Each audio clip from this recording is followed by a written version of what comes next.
Good evening, wonderful people, great Biafrans, wherever you are on the face of this very planet. We welcome you once again to another very exciting and explosive edition of our live presentation on this very day, the second day of August in the year of our Most High Elohim 2020, with the time now standing at precisely 2 minutes past 7 p.m. in the land of Biafra, and the same number of minutes past the top of the hour wherever you are domiciled.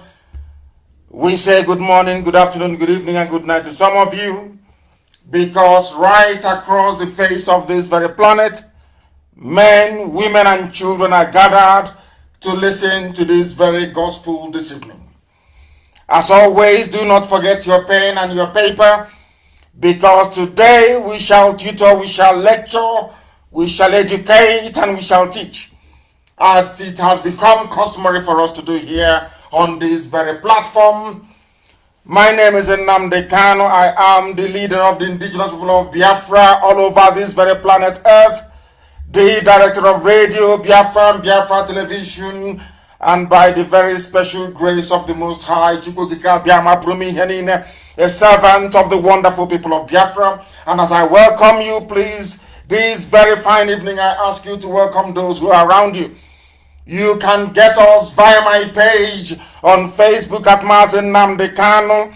We are on FM, because those of you in Abuja, you are listening. I know that some of you in Abuja will not be joining us via Facebook this evening. They are listening via their radio. We are on 102.1 in Abuja. We are taking this very gospel to the very epicenter of Lucifer. We are going to the place where Satan is domiciled.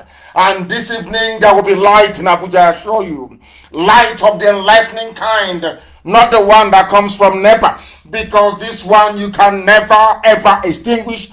Those of you in Abuja, we welcome you to our broadcast. Those of you in ACOM, you are part of us, we welcome you. Those in Calabar are listening. Right across Biafra land, people are listening. Even as they send their Janjaweed Miyeti Yala terrorists to my house in Isiama Faruku, we are live and we are direct, and the whole world is listening. The commissioner of police in Abia cannot say she doesn't know about this. The governor cannot claim they don't know. Miyeti Yala are now part of the police and the army. They are all terrorists, and they are encamped in front of my house. This very evening, we are reminding the whole world that they may know what is happening in the damnable Zoological Republic. We are live and we are direct. As I said earlier, if you do not have your pen and paper ready with you, you are doing yourself a great deal of disservice, because here you are going to learn the things you never learned before.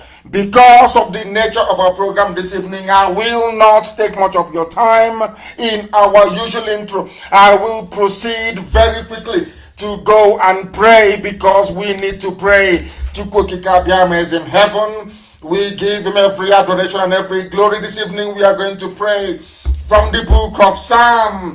That is Psalm 52. We are going to pray, because our freedom is very, very near. The forces of darkness are rising up. The children of hell, they are rising up from everywhere. We know what Loreto Noche is doing with some of them. People are very hungry. People are starving. They come from very poor backgrounds and they need money to survive. And that's what Rock is providing it for them via Loretta Onochie. But this evening we shall go on to expose the darkness in the zoo, all the hidden things they have done, because as we are live on air right now, they are panicking, of course, they are shaking. Wherever they are wondering what revelation is the world going to hear this very day. But before we do any of that, we must go on to consult the Most High Chukwukika Biama Brumi Henine, the creator of the heavens and the earth, without whom we couldn't have been here today. The same God of IPOB, the same God of Biafra. Please bow down your heads and let us pray. It was the prayer of David. The prayer of David when he went to the home of the Edomite. to where Saul had gone to. And David prayed to Elohim, and tonight we pray the same prayer. Why do you boast of evil, you mighty man? Why do you boast all day long, you who are a disgrace in the sight of God in heaven? We are talking about the Janjaweed, those who are converting terrorists to soldiers, those who are killing soldiers, and terrorists are now assuming their position and their place. We are talking about these boastful people, those who are in Asorok, the remnants of those who are alive, those who wear masks to deceive, those who lie to deceive over 200 million people. Your tongues plot destruction. It is like a sharpened razor, you who practice deceit in the Zoological Republic. All you saboteurs and traitors, you love evil rather than good, falsehood rather than speaking the truth. You love every harmful word, oh you deceitful tongue emanating from the Zoological Republic. For surely God will bring all of you down to everlasting ruin. The same way that Buhari fell, Abba Kyari fell, Issa Funtua fell, so shall all of you fall. Because Elohim will snatch you up from your tent and will tear you apart. He will uproot you from the land of the living and destroy you, all of you, Mama Daura and the rest of them. Those who are encamped at my house this very evening, destruction shall be your portion. For the righteous will see and will fear. This IPOB they will see and they will fear. For we will laugh at them. We will laugh at them. For we shall say, here are the men that did not use Chukwokika Biama as their stronghold because they trusted in their money. They trusted in the money they have been looting and stealing from the poor. They grew strong in their destructive ways and in their destructive powers. They grew strong by replacing an army with a band of terrorists. They grew strong in their arrogance, but in the end they fell.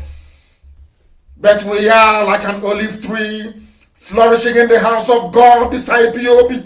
No matter what they bring against us, we flourish right across the face of this very planet. For our trust is not in any man. Our trust is in God Almighty in heaven. Our trust is in Elohim Adonai El Shaddai. Our trust is in this unfailing love that Chukwokika has for us forever and ever. For we shall praise thee, O Heavenly Father.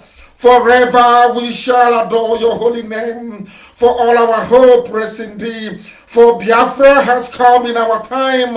All we are doing is marching around the walls of Jericho. Every agent of darkness and of iniquity shall perish and shall fall. But we shall praise the name of the living God in the land of the living, before the congregation and the multitude of the saints, for the glory of Elohim is upon those that call upon his name in truth and every honesty, as it is upon IPOB, as it is upon this very noble family. Let the name of Elohim be praised, adored, worshipped and praised now and forevermore, we pray. He said,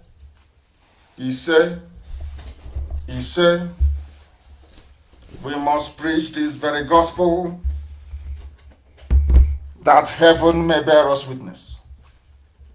Later on, I don't want people calling. If you call this line, I will block you. If you call any of our lines, I will block you. You should be paying attention, not making phone calls. Pay attention. We are not like anybody in the zoo. We are IPOB, we are Biafrans. Our boundary starts from Benue all the way to the Atlantic Ocean. And our boundaries to the west starts from Edo all the way to Amazonia. We must understand this. We must learn. If you call this line, I will block you. You can never call again. You must listen and pay attention. You are not a product of the zoo. You are a Biafran. We are Biafrans right across this very planet listening. And we are taking this very gospel into the heart of Abuja, into the heart of darkness, that they may reason the same way that we do. No calls.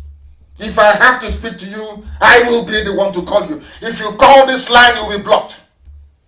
Get your pen and paper ready, bring it out, and prepare to learn. Prepare to learn, for there are many things that are hidden which we are going to reveal tonight. But by revelation tonight, I am going to start from what that very sanitizing, sensible, and reasonable Ghanaian president of old said. His name is Jerry Rawlings. I want him to set the pace for us this very evening, that we may partake in what it means to be beholden to the truth. Some of you don't know what truth means. I want us to go to Jerry Rawlings to see if he can tell us what truth is all about. Those of you who are on standby, remain on standby. I'm going to come to you.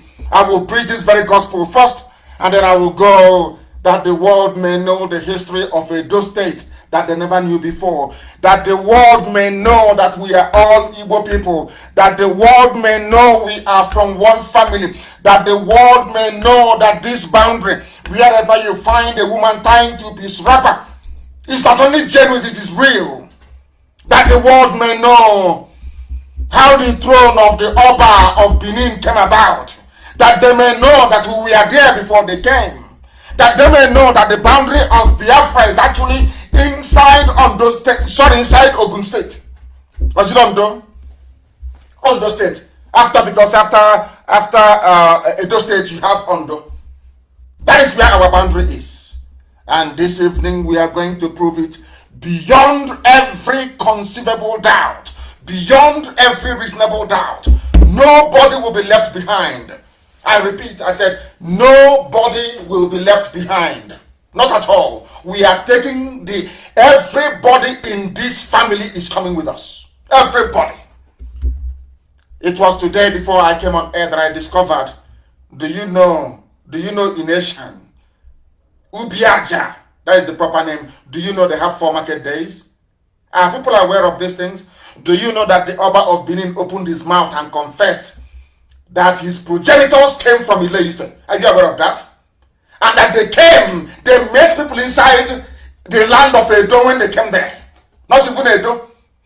They met, this is from the mouth of the Oba of Benin, that they came from Ife. That all of you may know the truth, and that truth will set you free. That is why we exist.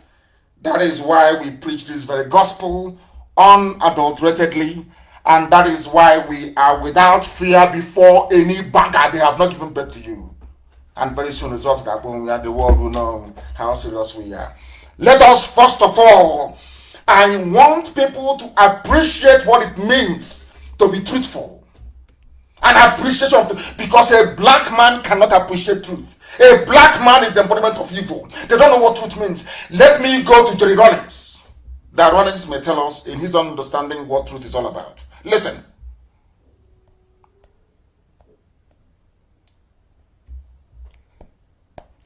The chemical interrogation test. Listen. I would dare you to go and line up some of your finest policemen, some of your finest heads, some of your finest, what you call it, judges. Make any allegations against me, you included. Whatever questions you want to ask, take me through a chemical interrogation. I will be the one who will pass. I wonder how many of you will pass. You know something, Chief? If we can learn to be bold enough to restore the value of truth in our society, yes, then we will have justice. Without truth, we cannot get justice. Are you listening? Without truth, no justice. We cannot get justice. And that's why we're suffering. Truth is so important. Do you know what Gandhi said? I don't need Gandhi to tell it to me.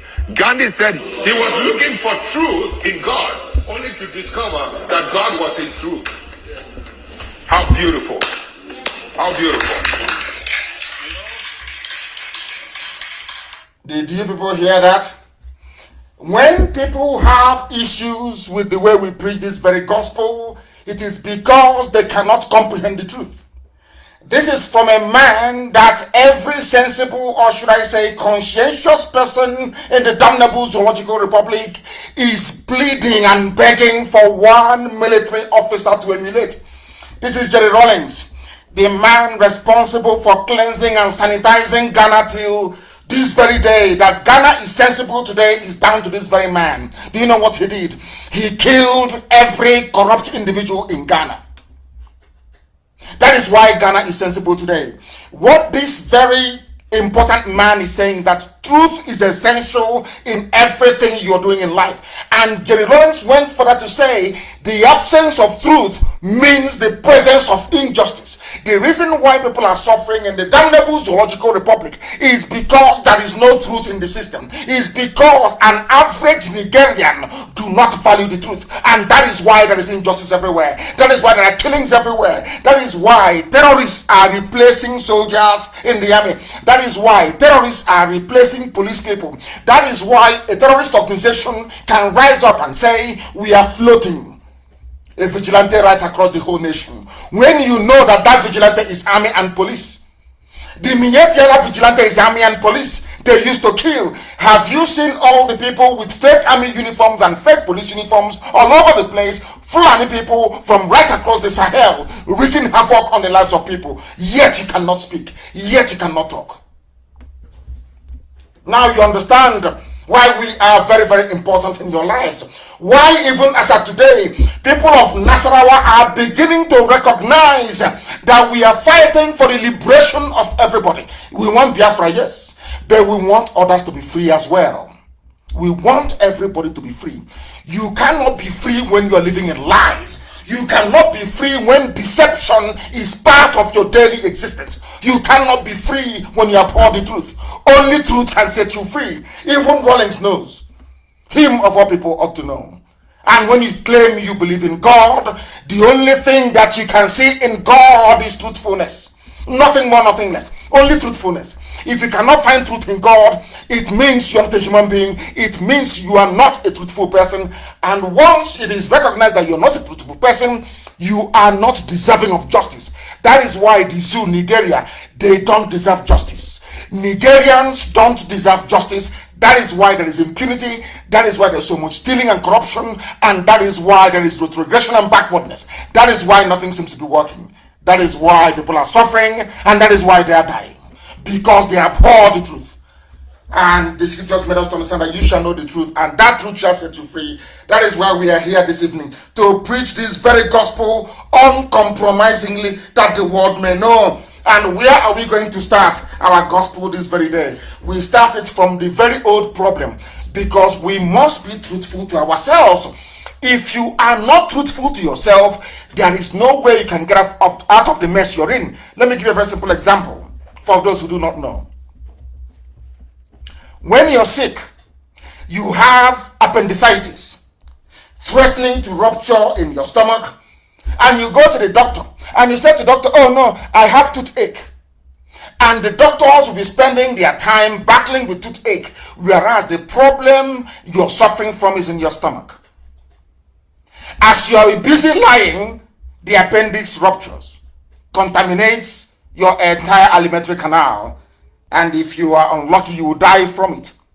The reason why you are dying is because you lied. You failed to disclose that the problem you were having was appendicitis. The same thing is applicable to all the animals in the zoo called Nigeria. They lie to themselves. Your average Nigerian is a natural born liar. A natural born liar. They were born to lie. That is why everybody is suffering. And that is why nobody wants to confront the truth. Nobody wants to stand up and say, what is happening is evil. What is happening is not good. Let us try and change it. Never. Because they are lying to themselves. They are lying to themselves they can be in the same country with the Fulani. They are lying to themselves that you can be in the same country with people who come out openly to extol the virtues of terrorism and lawlessness. All of you know this. But you are cowardly. You close your mouths, you cannot speak. They give you money, you take it, you pocket it, and tomorrow you want things to be better for you. It cannot be. Somebody called Douglas Anele has been writing brilliantly. I think this is the third installment of what he's been writing. Was the amalgamation of the North and the South a mistake? A very simple question. When Lugard came and decided to join us from the south with those of them from the north. Was that a good thing? Let me tell you one good thing that will shock everybody. Do you know that had the amalgamation taken place without the inclusion of Fulani in it, things would have been better in the zoo, Nigeria? Are you aware of that? The only reason why there is suffering and pain is because of the Fulani Janjaweed included in the zoo. And I have said this repeatedly. I want somebody anywhere in the world tonight to tell me any country, any territory, any town, any village that a Fulani is in charge and they're doing very well. Give me an example, because there is none. Absolutely none. Now, the man said that the failure of Azikiwe and Awolowo to unite against Sir Robertson's northernization agenda. Sir Robertson is a British man. But when they came and they found that the Fulanis were willing tools, they converted them to their agents. They became their house niggers to now go and do their evil deeds for them. The question this author is asking is, why was it impossible for Azikiwe and Awolowo to agree? And the failure of Azikiwe and Awolowo to agree is why we are in the mess we are in today. Do you know that had Azikiwe and Awolowo said no to 1914 amalgamation, that would have been the end of it? But they disagreed, and because of that, the zoo came into being. Do you know what this very author said? He said that the agenda of the British modernization agenda is regrettable because it not only allowed Britain to get away with odious political shenanigans that unjustly favored the North, it also laid the foundation for the subsequent entrenchment of Fulani mediocrity colonization, which over the years has crippled the zoo. That colonization is now happening in your backyard. But maybe you live in Lagos, you live in Abuja, you live in Toronto, you live in New York. You are not aware of what is happening in your village. Maybe you live in any other part of the world. Maybe you live in Malaysia, you live in Japan. You are ignorant of what the Fulanis are doing. As at this very night before I came on air, it was confirmed that the vigilante, the Miyet Yala was talking about, are ISIS, Boko Haram, and Saru, converted members who are in the army and in the police. In other words, as I'm speaking to you right now, we are under virtual occupation. As I'm talking to you right now, our land is gone. Everybody, I said everybody, including those of you in the middle belt, those of you in the upper belt, in the lower belt, anywhere belt you are occupying, all of you in Oduduwa land, in Yoruba land, you are gone. Your land has been taken. Go to your bushes, go to your forest, and you see what is going on. As they are busy entertaining us with their corruption, busy entertaining us with one mask after the other, as they are busy waving at the cameraman to cut the interview with the impostor in Asorok, what they are doing is embedding their people in our land. I came off a meeting this very evening and I told them that the same mistakes the Hausa people made that enabled the Fulani to overrun them, sadly enough, is the mistake that every ethnic group in the zoo called Nigeria is making today. The same mistakes. And the funniest thing is that if you don't learn from history, history will consume you. History will consume you. If we fail to learn from the mistakes of the Hausa, if we fail to learn, today in Hausa land, every governor is Fulani. In Hausa land, every emir, every traditional ruler is Fulani. If you don't want your life to be like the one of the Hausa in the north, now is the time to rise up, not tomorrow, now. That is why they will pour out in ridiculous amounts of money to try to bribe everything bribeable to stop us from what we are doing. And they have failed. That was why they carried their intimidation to my house this very evening in Isama Farugu. That is their method. That is what they do. That is what the Fulani specializes in. Intimidation and terrorism. Those are their two basic things. They lie through their teeth. They are very good at lying. And they are the worst propagandists anywhere in the world. Have you noticed how Oduduwa Yoruba formed Amotekun to take care of Yoruba land? Now, instead of Fulani to form their terror group to form their own vigilante to take care of Sokoto, which is the only land I believe that the Fulanis have in the zoo, you know what they did? They now said, welcome back, wonderful people of Biafra. We were rudely interrupted, but we are back, we are live, and we are direct. And for you to know that this is a live presentation, the time now is 23 minutes to 8 p.m. in the land of Biafra. The same number of minutes to the top of the hour, regardless of where you are domiciled. Our enemies are not relenting, but we are resolute. We are more resolute than they are. We are more determined than they are. Those of you that want to be ruled by the Janjaweed, the Fulani, for the crumbs that falls off their table, that's entirely up to you. As for us, this very noble IPOB, this very house of Biafra, we are living the zoo. It doesn't matter what you do. And again, as I was saying, before the rude and, should I say, unexpected interruption, the only thing that can come out of the damnable zoological republic is misery, pain and suffering, as you are being entertained with all the shenanigans going on in the zoo. Your towns and your villages are being taken over. I said it before and nobody took it seriously, but now it is coming home to roost. The northern borders are opened, the southern borders are shut. They are streaming in terrorists, and with their wares are coming in from right across the Sahel. They told you January 2020 they will open their borders in the north. It will be visa-free, not even visa-free, document-free entry. And what are they doing? They are coming in, they are in the police, they are in the army. The terrorists are in the army, the terrorists are in the police. What is happening today? Mayhem, chaos, lawlessness, looting and criminality of the type never seen anywhere else in the world. I have been writing persistently, I have been tweeting persistently to ask the British government that created that monstrosity, the zoo. Are you people blind? You cannot see what is going on? Can you not see the level of lawlessness in the zoo? That is the reason why the amalgamation of 1914 was a mistake. The amalgamation of 1914 is a direct consequence of the intervention of the forces of darkness over the fate of the children of light, and that is Biafra. If you want your lives, let me tell you something that you don't know. The Fulanis have no homeland anywhere in the world. They see the zoo as their homeland. Do you know why they see the zoo, Nigeria, as their homeland? Because they have summed up our behavior.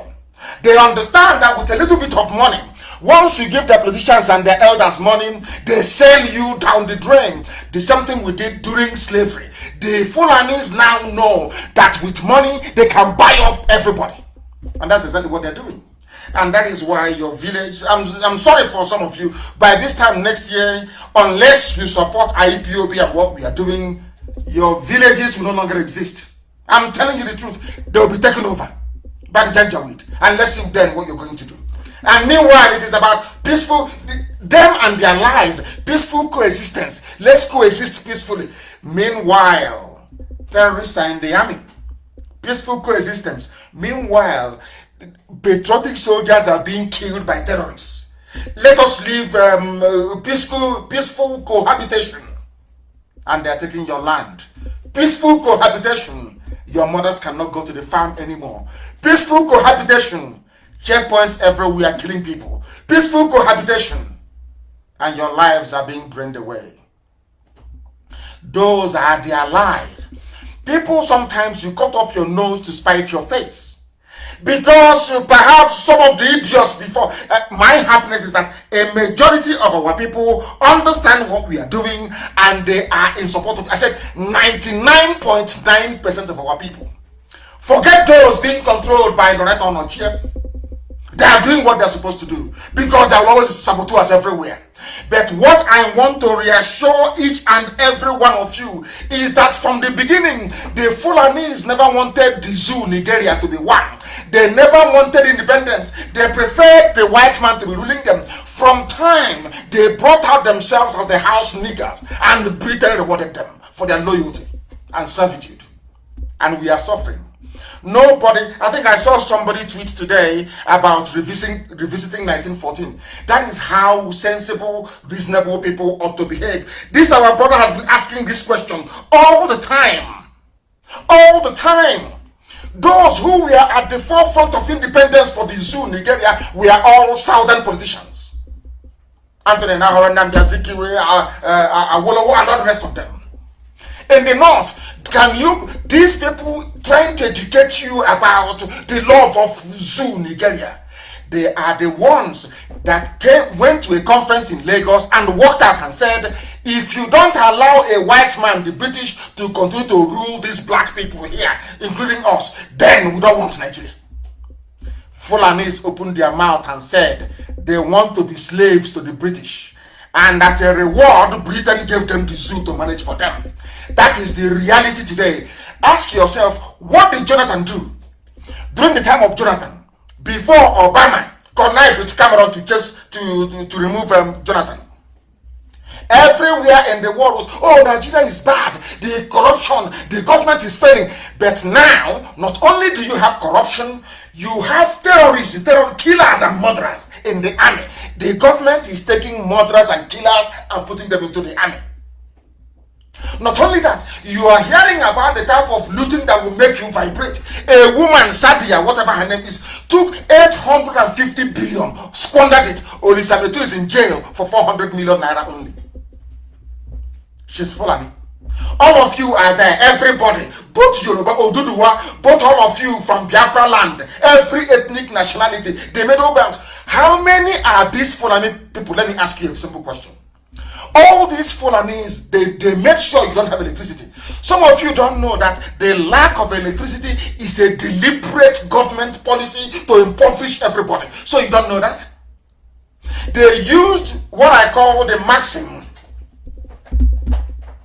of the Soviet era Communist Party. You see chicken. I want to tell you how a black person behaves. You see chicken, organic chicken, okoko, chicken. Go and bring a chicken tomorrow morning. Suffer that chicken very well. Start to pluck all the feathers. Pluck all the feathers from the chicken. You see the chicken will be crying as you're plucking all the feathers away from it. After plucking all the feathers, starve that chicken for a day. Believe you me, on the third day, put corn in your hand or rice. That chicken will come to you. That chicken will forget what you did to it. It will forget all the pain and all the torture. The only thing that matters to the chicken is that piece of rice you have in the palm of your hand. That is the way that black people behave.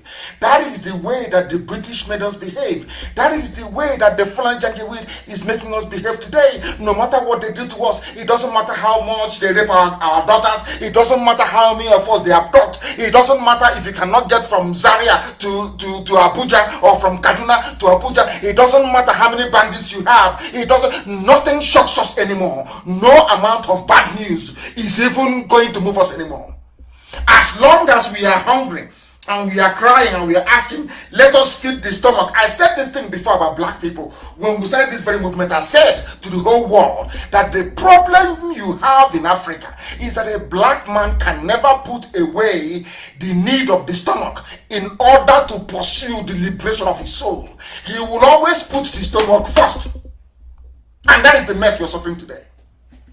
And that is why when people ask, how about 1914 amalgamation? I said to them, it was the stupidity of the South that allowed the Fulani Janjaweed to take control of our lives. And that is why we are suffering till this very day. In a country where all of you saw it with your naked eyes. You knew that the elections were rigged. You knew that Biafrans were disenfranchised in Lagos, disenfranchised in Kaduna, in Zaria, in Abuja. Everybody saw it. The EU observers noted it in their paper. Some police stations were burnt down. All of you saw all of these things. Now let me ask you a question. How do you intend to change all these things? With this your attitude, of 2023, 2094, Edo State, or Pastor versus whoever. Let me ask you a simple question. Have you suddenly forgotten all the things that happened in the past? These are the things that make me wonder what type of God created an average Nigerian. I don't understand it. Anyway, you're not created by God. You were created by Lugard. Now you understand it? Because people are fooling themselves. People are fooling themselves. There is something written in the Times newspaper, and I want this thing to be published, please. I want it to be published tonight, immediately. I want it published on my page. I want people to understand a letter that was written in the Times of London, July 15, 1998. I repeat, the Times of London, Wednesday, July 15, 1998. Let me read it for you. It was written by a white man. You understand? Written by a white man. His name is Peter Smithers. Peter, P-E-T-E-R, as you have Peter. Smithers is S-M-I-T-H-E-R-S. He wrote it. He was writing to the British government. He's a white man. He's British. As I said before, the British people are very conscientious. An average Briton is a nice human being. An average Englishman, an average Scottish man, an average Welshman, an average Irishman, they are wonderful, beautiful people. But once you take them away from the streets of London, or Belfast, or Glasgow, or Edinburgh, as the case may be, or Cardiff, and you put them in the Foreign and Commonwealth Office, dealing with colonial matters or dealing with Africa, they turn into beasts, they turn into monsters. I don't know why. Somebody wrote a letter. It's called the Nigerian Lesson. This is in the Times of London. As I repeat, Times of London, Wednesday, July 15, 1998. Somebody kindly sent it to me, and I'll read it so that the whole world may hear. This is from Sir Peter Smithers. He's a knight of the realm. The proper sir, not the sir you have in the zoo. These are the proper, these are the knights of the realm of the British Empire. Now listen. Sir, I'm now reading verbatim the letter written by Sir Peter Smithers to the Times newspaper of London. Listen, sir, during the negotiations for the independence of Nigeria, the view of the Secretary of State at that time, with which I agreed, was that in Nigeria, we should attempt to put together a large and powerful state with ample material resources which will play a leading part in the affairs of the continent and of the world.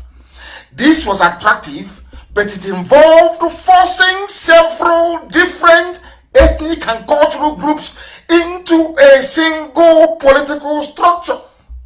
The negotiations were complex and very difficult. The chief problem, as I recall or I remember, relating significantly to the control of the police and of the military. Listen carefully, please. In the retrospect of 40 years, it is clear that this was a grave mistake, which has cost many lives and will probably continue to do so. It would have been better to establish several smaller states in a free trade area.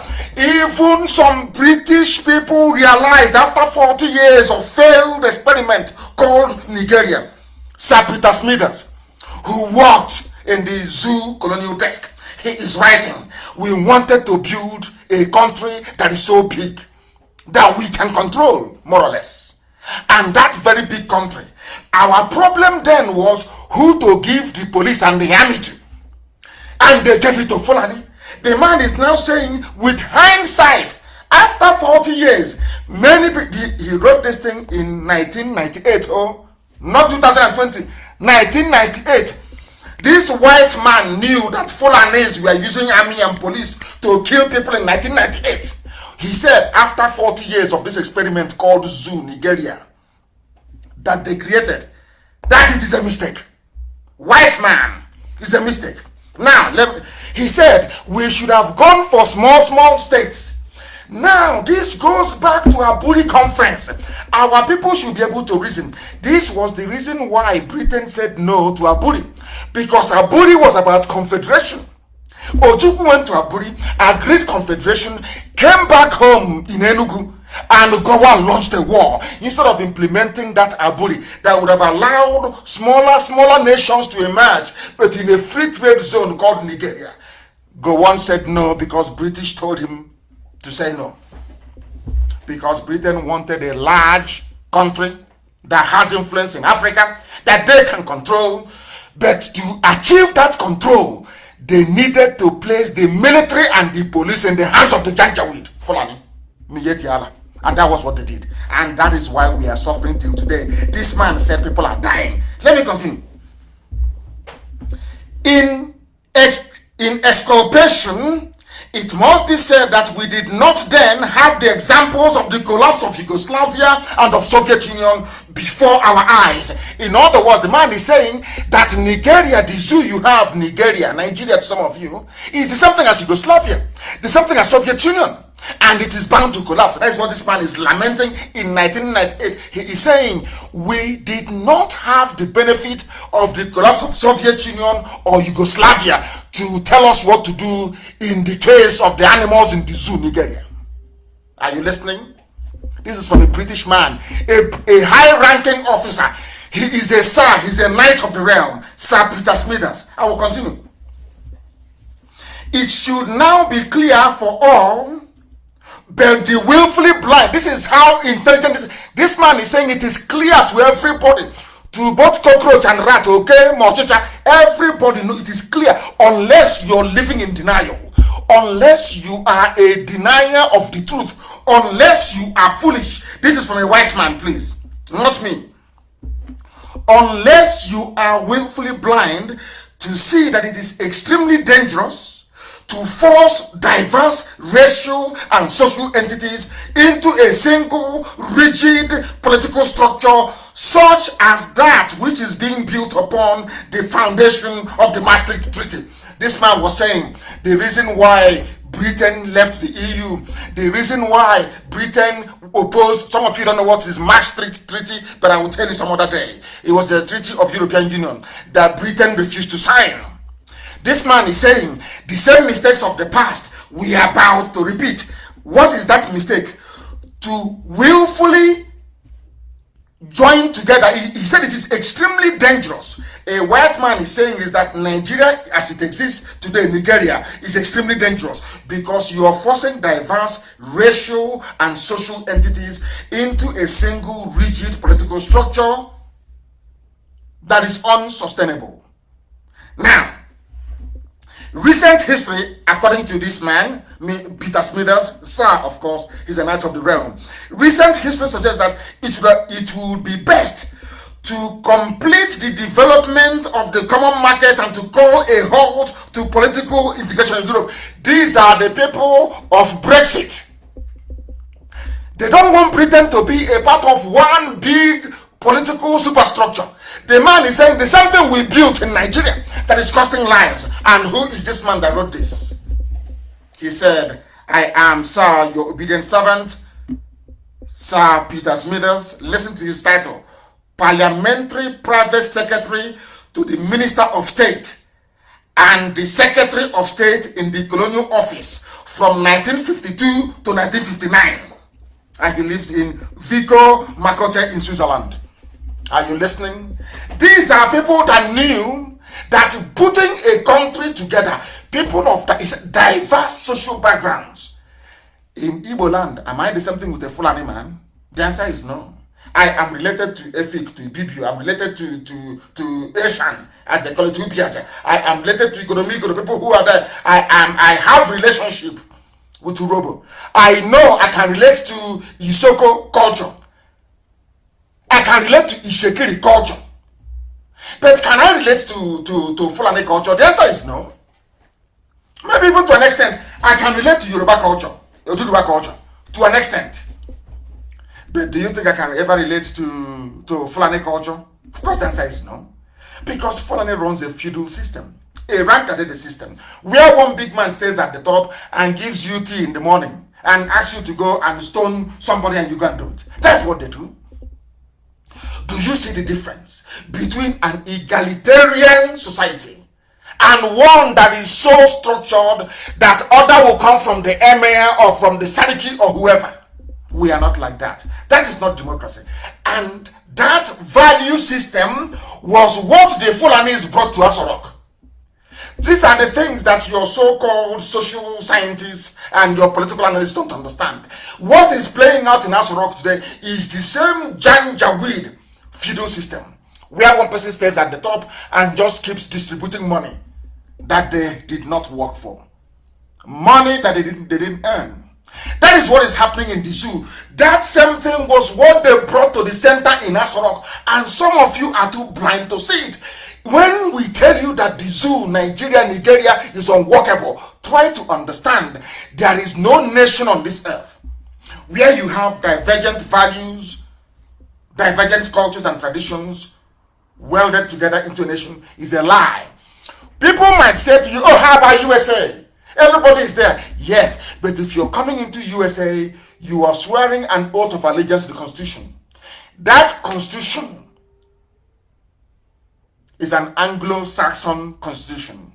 It is a reformist Constitution, not even Catholic. Not Catholic, it's Pentecostal. The Constitution of America is Episcopal. It is not Catholic. It is not. That was why they were saying that Kennedy was the first and only Roman Catholic president in the USA, in US history. Are you aware of that? John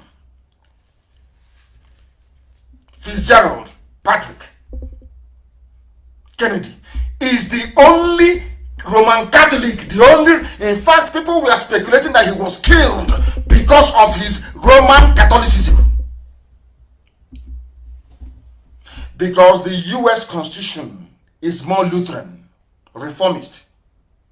Those of you who are aware of Protestantism and the Reform movement away from Rome, that was how they built it. So for you to be an American citizen, you must swear an oath of allegiance to this very beautiful document called the Constitution of the USA, where you now believe in the rights of women, inequality between everybody who is, in fact, between men and women, so to speak. Where, whether you like it or not, you have to agree that man can marry man, woman can marry woman. It's freedom. Are you aware of what I'm saying? Now, once you swear an allegiance, you abandon or you jettison whoever you were before, you become an American. Do such things happen in the zoo? No, they'll tell you about state of origin. You're not an indigen. Our way of life is our turn. Do you hear people say in America is our turn? It's the turn of Texas this year. Oh, it's the turn of Massachusetts. Oh no, it is the turn of Washington. Oh, it's the turn of California. Or it's the turn of Iowa. Do you hear such rubbish? Because everybody is welded together under this very beautiful document called the Constitution of the United States of America. That is one thing people don't understand. When they tell you, oh, can't you see America is diverse? They don't go into detail to tell you that there is one mechanism that unites them. And that is the Constitution. And that Constitution was drawn. In other words, for you to become an American citizen, basically you're saying, I want to be an Anglo-Saxon. Because those who that founded America, the Pilgrims, they traveled from England. They are English people from Southampton on a ship called Mary Rose. They traveled, that was why they called it New England. Where they landed in Rhode Island, they called it New England. That's where they came from. Before the Dutch, the Germans started flooding in. And you know, when they got to America, they said, we are going to build a society where every man is equal, because in the England they are coming from, the king is saying that he was appointed by God. He can do whatever he likes. They said, no, we are going to build a modern society based on the values of the Greco-Romans, which is Republic, which is Biafra. Do you see why we cannot be in the same country with those who aspire to enslave and to conquer us? That is for a British man. Now, let me ask this very simple question. This is one thing I say about the brain of a black man. I don't understand it, how it works. If after 300 years of the union between Scotland and England, Scotland can hold a referendum, till tomorrow morning Scotland is saying they want to hold a referendum. If Scotland of only 5 million people can say they want to go, the size of Imo State, if they can say they want to go and Britain will say, oh, no problem, or England will say, no problem, have a referendum, if people agree, you can go. Why can't the same thing be extended to us?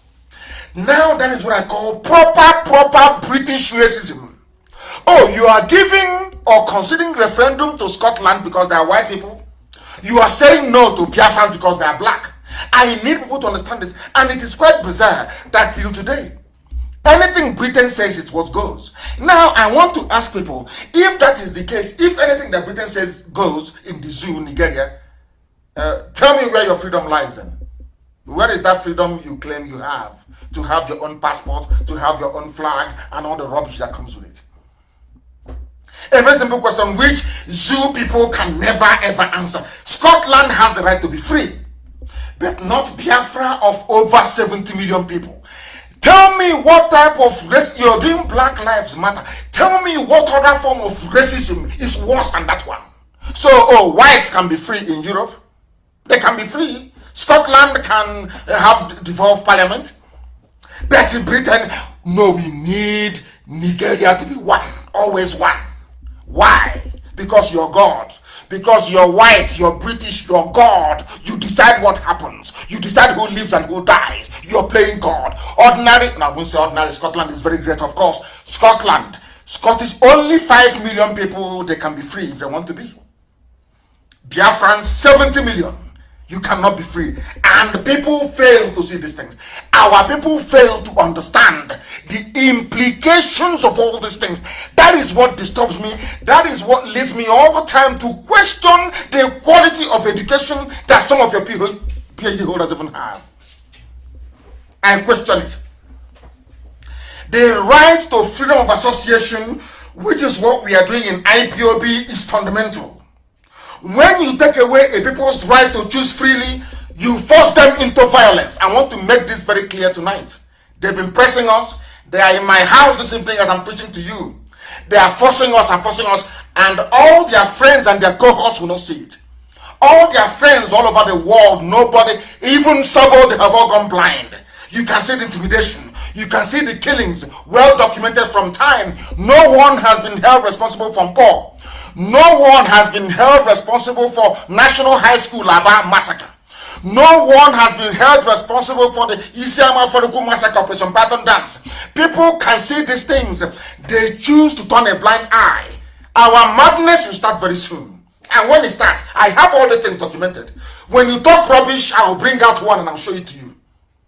Because what the Fulanis are planning is very, very bad. Every time they tell you peaceful coexistence, that is their mantra. But their Fulani terrorists are busy killing you. Peaceful coexistence. I want to say to Britain tonight, this very message we are giving is directed, as somebody wrote quite succinctly, at the conscience of the world. I want Britain to answer me this very simple question. Britain, why is it, I ask you, that 5 million Scottish people can have independence if they want, but not 70 million Biafrans? What did we do to you? How did we offend you? You went to wars with Scotland in the old. You fought wars before you conquered us and gave us to the Janjaweed. I'm asking Britain, what is the rationale? Just tell us why 5 million white people can vote to be free if they so wish, but not 70 million black people. Do you see the proper racism?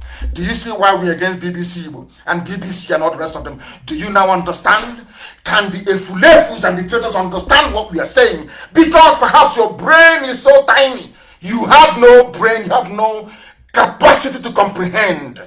You are not learned enough, you're not educated enough. That is why you are mad in stupidity and ignominy. Very, very sad indeed. Now, this, they tell you every day, we want peaceful coexistence. If you ask Garba Shehu, he will tell you peaceful coexistence. Any idiot you ask from the Fulani Caliphate, peaceful. But are you peaceful? You Fulani, you talk about peaceful coexistence. Aisha Buhari, in her capacity as the head of state of the zoo, everybody is peaceful coexistence. Let's improve security. I'm asking you, Fulani, are you peaceful? Let us find out. They released somebody who claims he's a former, not claimed, but a former terrorist with Boko Haram. They asked him a question. He said, I can't remember the number of people I have killed because there are so many. This is the type of person in an army. And the people go to sleep and they wake up every day, they pretend everything is normal. This is something I can't understand. People go to sleep, they wake up. In your army, they can post this man to your village. He said, people go into the army, isn't it? Maybe due to your rank, you've done very well in military school and all the rest of it. This one, his only qualification is that he has killed so many people. He has killed so many people that the only thing the Fulani hierarchy in the zoo can think of is put him in the army. Tell me what he's going to do when he sees a very pretty girl in your village. Because they know now, the Fulani know they can kill anybody and they will get away with it. They killed the daughter of Pa Fasoranti, their Funny leader. Has anything come of it?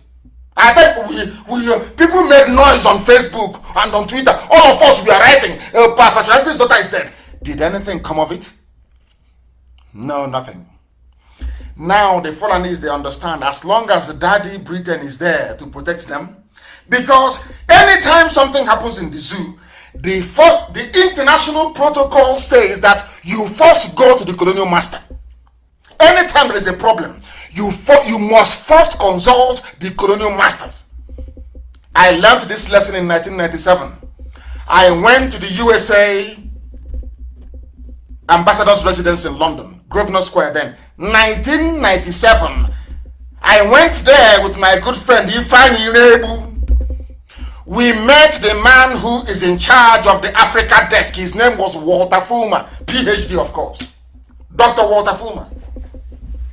He spoke to us and he told me clearly, United States of America cannot do anything in Nigeria without the approval of Britain.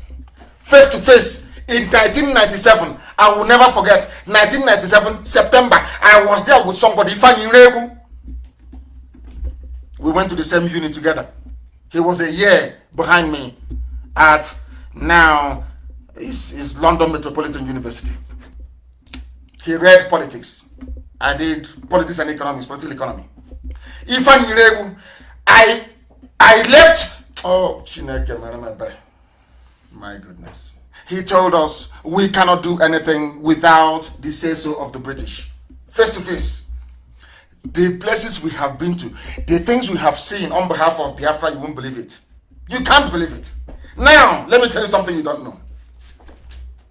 His name is Usman. He is one of the 602 ex-Boko Haram terrorists who completed their de-radicalization, rehabilitation, and reintegration program in July, according to a report by a Zoo newspaper. Now they asked him, he said he is thanking the Nigerian government for giving them a new life. Usman said, none of us was killed during the de-radicalization process. I really enjoyed my stay in the camp, but people who are not armed are being killed. All of you are quiet. All of you must remember what I'm saying. And my happiness is that every program we make, we have it in storage somewhere. You people are here now laughing, drinking your gulda, having fun. When people who are not armed, just holding a meeting, they are being killed. The army of the zoo, their police is in my house, terrorizing people. Whereas somebody that said, I have killed so many people, I can no longer count. That person is in the army. But those that have not killed anyone, the army is in their homes killing them. Now tell me how stupid people can get. You think we've forgotten? No, we have not. I'm saying all these things because when our own madness starts, you will not blame us. Now, somebody who has killed so many people he cannot remember is in the army. A group of elderly mothers who have not killed any fly in their life, they are being besieged by the police in Abia State. And I wrote something on my page before I came on air. And I said to Britain, you will not warn your lapdogs now. You won't warn them. The day our madness starts, it will be Britain who will be at the forefront, saying that what Nnamdi Kanu and his volunteers are doing is not good. They will be the ones propagating it for the Fulani. Because the job of Britain is to keep the zoo one. It is here. Official. But the same Britain was instrumental in the collapse of Yugoslavia. Margaret Thatcher was instrumental in the fall of Soviet Union. But because those people are whites, they're Europeans, they're whites now, they deserve freedom. You people in Africa, according to British government official policy, you are niggers, you are nothing, you are animals, you don't deserve to be free. That's why we're in bondage. Do you think that Britain cannot call up the Janjaweed and tell them? Do you think that they cannot call up the Janjaweed and tell them? They can't tell them to go back to Aburi. Britain has the power to say, go back to Aburi. But they will not do it. Do you know why they won't do it? Because to them, you are not a human being. Forget all the wishy-washy, hypocritical, equality garbage. No, they don't believe in it. You are nobody to them. Before their sight, you are a nobody.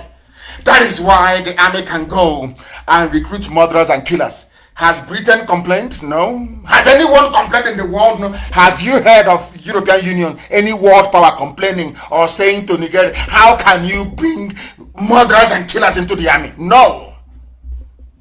No. Because we are nothing.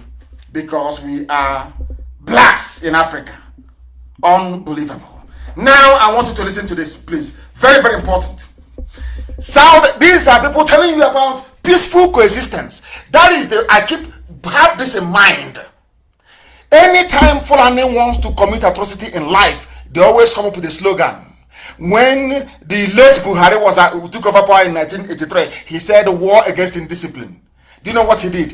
He went back and started killing Biafrans. He was killing Biafrans who were in jail before he overthrew Shagari. The same man, that is the hypocrisy of the Fulani, the same man telling you about treason, committed treason himself by overthrowing a democratically elected government. But his supporters and Tinubu never saw it. They never complained. The whole world is he's a reformed Democrat. That was what they said. Because they wanted to sell you a very bad product. They said peaceful coexistence. Now let us ask ourselves this question. Those in southern Kaduna, are they living peacefully? Are they Biafrans? I want every ethnic group in Nigeria, I want everybody in that zoo to understand this very simple logic. The Fulanis can never love you. You think the Fulanis hate the Igbo man, the Fulanis hate Biafra as a concept, that they will love you? No. That was the nonsense they sold to Ogoni people, the same nonsense they sold to Niger Delta, or those who foolishly identify themselves as Niger Delta. That was the same garbage they sold to them. The same Edwin Clark you see crying today, the same garbage they connived together to sabotage Biafra. But everybody's crying today, isn't it? It's no longer an Igbo man. Yoruba is crying. Everybody's crying now, isn't it? Across the TV, people are crying. Idoma, everybody in the zoo, Southern Kaduna, everybody is crying. Baggy, they are complaining in Abuja. To let you understand that you brought all this nonsense upon your head. You allowed the Fulani the leeway to mess all of you up the way they're messing you up out of fear, because most of you are cowards. Most of you cannot rise up against the Fulani the same way that IPOB has done and will continue to do until Biafra comes. We're not going to stop. You think we're going to stop? Rubbish. We are not going to stop. Southern Kaduna are dying. This report is saying indigenous allege government support for ethnic cleansing agenda. It is a Fulani agenda. It was the blueprint by the dead Buhari. They wanted to kill people, to take away from your villages, to take over. Italy cannot talk, there is Ajib. France is not going to talk to you because there is ELF. There is Total. They are making money from oil and gas. So how are they going to talk? Even before we went to Israel, they gave them defense contract and saying to Israeli businessmen, go and tell your politicians, don't listen to Nnamdi Kanu. I was in Israel, they were telling me to my face to face. Anything I tell is not second-hand, is what I am involved in. And I keep asking myself, why? You go to US, there are US business interests. So anytime that is trouble, let me tell you the way they play this game. Very, very clever people. Fulani, or should I say British, giving them the brain. They gave everybody something that is a portion of the zoo you are enjoying, including Czech Republic. Do you know that that plane that flew to Switzerland later on went to Czech Republic for servicing? Their Air Force One. They will be wondering how I know. Do you know that they're buying arms from Czech Republic? Do you know that? So now, because there is a very healthy, sizable IPOB family in Czech Republic, you know what they do? They go down and say to them, oh, you're there. You have our contract. We are giving you defense contract as they did in Israel. How come you're allowing IPOB to be doing this? That the businessman will now pick up his pen and write a letter to their ministry, maybe Home Affairs, and say, I'm so and so person. Our company is making so much money from Nigeria, and Nigerian government is saying that they're upset the way you people are cooperating with IPOB. Because of that, please stop it. You will see them, they will change their interview techniques during asylum, when we seek asylum. That's what they do. That time, that's all they do. They now pressure the business in that country as they did in Italy with Ajib. Ajib is the one now contacting judges, telling them, oh, please, IPOB is this, IPOB is that. Because the zoo has put pressure on them. That's what they do. That is what they do. Some of you don't know this, but we know. And we are countering them every blessed day. If you know the battles we are fighting on a daily basis, believe you me, if you see us, you give us a very cold beer to drink. I'm telling you the truth. A serious battle. That's what they do in the zoo. Or is it in Germany? Because the people putting pressure on the government are the businesses doing business in the zoo because of the money they are getting. All of you are niggers, you can go to hell. That's what they say to you. You are a nigger, you can go to hell. Our concern is the money coming into Germany from Julius Berger, from Siemens. All of you can die. We don't give a damn.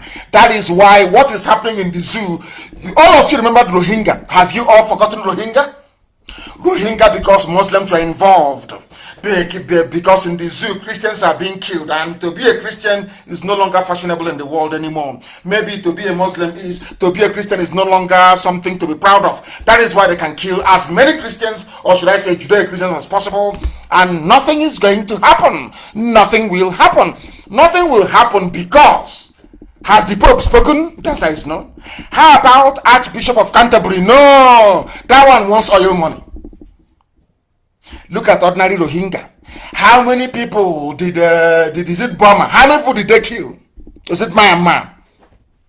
How many Rohingyas did they kill? And it's everywhere. Every news, everywhere you go is Rohingya. Look at the amount of slaughter. The slaughter in the zoo in southern Kaduna is on a daily basis. Has anyone complained? Have you heard people coming to say, oh, we are going to investigate? No, we are the ones, IPOB, pushing and keep pushing for U.S. Special Envoy to come to the zoo to see the level of carnage and mayhem going on. These are things you need to understand. Now, Miyetti Allah are the ones responding. They are saying that ethnic cleansing and genocide is not true. Now, Miyetti Allah, the fourth most deadly terrorist group in the world, they are now the government of the zoo. Some of you don't know this, but we do. Well, all of you, we are there when they gave Miyetti Allah 100 billion. What did you do? What did you do? 100 billion given to a terrorist group. And some people say, oh, we support the government. We support what they're doing. You support a government giving 100 billion. That is funny for you. 100 billion to a terrorist group, the fourth most deadly terrorist group in the world. Fulani headsman Miyetti Allah. All of you were there, sheepishly looking, and you did nothing. Only IPOB complained. That is why I say that in my next life, I don't think I will come close to Africa, believe you me. When I hear about people being stupid, but you have to be on the ground in the zoo to realize how daft our people are. People are lamenting. A 93-year-old woman, Mrs. Azumi Boka, her community were amongst those that was attacked during the latest attack by suspected armed headsmen on Gonan Rogo community in Kajuru government area of southern Kaduna State. Of southern Kaduna, rather, in Kaduna State. These are the amounts of killing taking place. People are dying and being slaughtered every blessed day. Every blessed day, people are dying. No one is talking. Britain is not talking. France is not talking. EU is not talking. Nobody is talking. Do you know why you are blacks and you are niggers and nobody gives a damn about you? Until you give a damn about yourself. Because Fulani is taking all of you. All of you. Not only that, we have said this before, we continue to say, the aim of the Fulani is to take over everywhere and bring in their people from the Sahel so they can now say that Nigeria is Fulani homeland. Some of you are too foolish. You are blind, you cannot see. But we can see. Is it only Biafra that is suffering? All of you that ganged up against Biafra, how far? Now, I'm asking you. Are you having fun? All the lies they told you, all the lies they told you through go on, all the lies, the deception, the deceit. Igbo is the problem. Biafra is the problem. Where are we today? Are you having fun in the zoo, Nigeria? The answer is no. Now let us even go to those that fought for them. The bulk of the soldiers, I keep saying this all the time, only if the soldiers can put the need to save their lives and their communities over and above their stomach. Those that fought the war were those from the Middle Belt, or maybe those from Kanem Borno Empire, which is Borno State. Even there in Borno State, they claim they are all Muslims. So I want you to understand the game plan of Fulani. You know, when the Hausas want to rise up, they show them, they say, we are Hausa Fulani. It's a lie. If you're Hausa Fulani, how come there is no Hausa man who is an emir? Show me one Hausa, show me one emirate being controlled by a Hausa man. There is none. And that is where all of you are heading to. The mentality of the Hausa, so reduced and so almajirized that they can no longer rise up again. Only if they listen to this gospel and develop some brain. The Baggy people in Abuja, are you not agitating? Baggy in Abuja, are you not agitating to be free from the shackles of the Janjaweed? Some of you don't know this. Do you know that Abuja indigenous, the Baggy, do you know they're agitating? People don't know these things, you know. Do you know that most of them are Christians that they're agitating? They tell you, oh, the North is Muslim, the North is one. Rubbish, pure rubbish. If the North is one, why are they attacking the home of the Shehu of Borno? Why are they attacking it? You know that it was only the Borno people that resisted the Fulani when they came. The Shehu of Borno fought them. You know the Fulanis, they don't forget. They've not forgotten. That is why the height of the terrorist activities going on in the zoo is in Borno. Fulani wants to break Borno at all cost. Do you know that people from Borno State are not Hausa people? Are you aware of that? Do you know that people from Borno State are not Fulani either? Do you know that people from Borno State are being killed by Fulani people? You don't know this. But on this platform, on this radio station, we will tell you, we will teach you, we will educate you, we will enlighten you, so those things that are hidden are revealed to all of you. Kanem Borno Empire has never been and will never be loyal to Sokoto Caliphate. That is the problem. The problem is that they refuse to relinquish the title of Shehu of Borno. They said no, we will not relinquish it. They said no. They said, okay, we are going to keep killing you.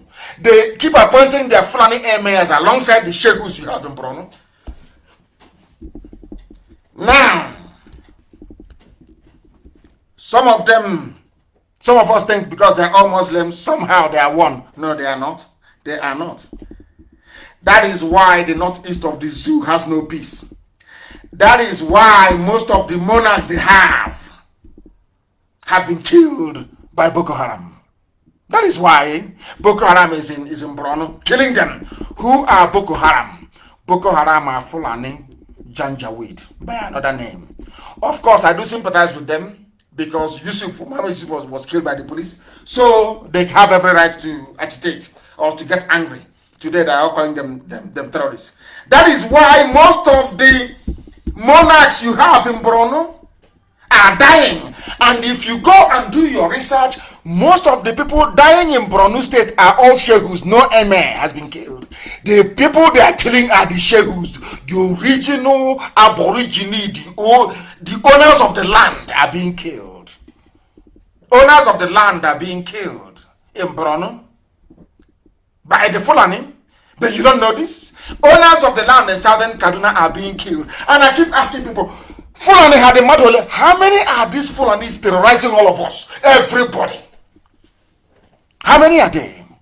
And somebody quite frankly pointed, do you know those that carried out coups are from the Middle Belt? Maman Fatsa, Henry Yoka, and all the rest of them. Are you aware of that? Why? If the North is one, why would Maman Fatsa carry out a coup? If the North is one, why would Gideon Oka carry out a coup and say that the extreme Sharia North should go? Why? If the North is one. These are the things we don't think about. These are the things we don't know about. But we know in IPOB because we are very, very smart. The Shehu of Borno is now saying we are no longer safe. Now, this was a people that came into power claiming to have all the answers to the security problem. But in Borno, in their own homes, in their own land in the north, there is no peace, there is no unity. There is anarchy and there is war. One is official, one is not official. And they'll come and tell you, they are doing very well, the army, fighting insecurity everywhere. That is to deceive you. If you are foolish, you will listen to them. But I'm sure in Abuja tonight there is fire. They know that the truth has come into Abuja. They can no longer hide it. They can't. I'm asking everybody. I am asking everybody, by which I mean Biafrans, every Biafran, regardless of your clan, so to speak. Oduduwa is there. Middle Belt is there. The people of Kranem Borno in Borno State, you're suffering, you're dying. Hausa people who are in Kaduna, you people are dying, you're being slaughtered every blessed day. I'm asking all of you, if all of us were to get together, do you think the Fulani can defeat us? The Fulani, there are only 3 million of them. Only 3 million. Making our lives a misery. And we let them. Because of our longer truth, we let them. Are you telling me that all of us rising up at the same time, Fulani will do anything? Or Britain will do anything? The answer is no. But they will go to the traitors in all of you. They will go to the saboteurs in all of you. Give them some money. They start to make noise. And the idiots will begin to fall by the wayside. Because you're not strong. You are black. You're from Africa. You're not mentally resilient. You're not strong enough to resist, as we have been doing. Why do you think we are formidable? Why do you think that IPOB is strong all over the world? Because we are on... You cannot bribe us. You cannot buy us. No, of course they know that. That is why they are angry with us. That is why they will go to my house and try and surround it thinking that intimidation works. They know it doesn't work with me and can never ever work. And very soon they will get their comeuppance. They know that very well, that we cannot retreat nor surrender. It doesn't matter how many entities they buy up. It doesn't matter how much they give to Facebook. It doesn't matter how much they give to YouTube. It doesn't matter how much they pay Google. It doesn't matter how many media houses they buy over. It doesn't matter how many consultants they have all over the world. We are unstoppable. This IPOB must march. We are unstoppable. The man cried out, Shehu of Borno, Wallahi, we are not safe. Shehu of Borno cries out. His Eminent, Shehu of Borno, Al-Hajj Abubakar, Ibn Umar Garbai El Kanemi, on Friday decried the Borno State is no. He said the Borno State is no longer safe following an attack on the convoy of the governor, Babagana Zulum. In another part of the zoo, these are the people that came into power, saying, oh, Jonathan is weak. Jonathan cannot do anything. Jonathan cannot fight Boko Haram. Let's give it. Upon all the money they have squandered, upon the goodwill and the love of Britain, the protection of a father over their child, because to the British, the corrupt worms in them, the Fulani is like their baby. You don't know that? When Tony Blair came, where did Tony Blair go to? Where, I ask you? Where did Tony Blair go to? Where? All of you, the same thing they did to the Middle Belt. You know, what the Fulanis do very cleverly is that they take you off one after the other. If they see you are the problem, they go and bribe people who are around you. They bribe people who are around your village. They bribe people who are around your ethnicity to destroy you. Once they have finished doing their job, the Fulanis will not descend on them. Ask Middle Belt now. Who fought the war? Is it not Middle Belt that fought the war? Where are they today? Are they not the ones crying? Are they not the ones complaining? The Shehu of Borno is complaining. This is what the Fulanis do. And they will consume their own poison and they will be destroyed. Do you know why? Because they're dead to attack the children of light. They will all die one after the other. And what I said to them, by the time we are done, there will be no Fulani Emir in the north. They should write it down somewhere. The Hausa people will wake up from their stupidity. The Hausa peasants will wake up from their idiocy, from their stupor, and chase them away. You see what will happen. Then you know that we serve the living God in heaven. We are live and we are direct and the whole world is listening. They tried to interrupt us earlier, but we are here. Sokoto Caliphate wants to conquer the entire north, especially Keren Borno Empire, which is Borno State. They want to conquer them completely. That is why they keep releasing repentant Boko Haram to go and do more harm to the people of Keren Borno. That's what they want to do. That is what they're doing. They want to destroy the Kanuri tribe.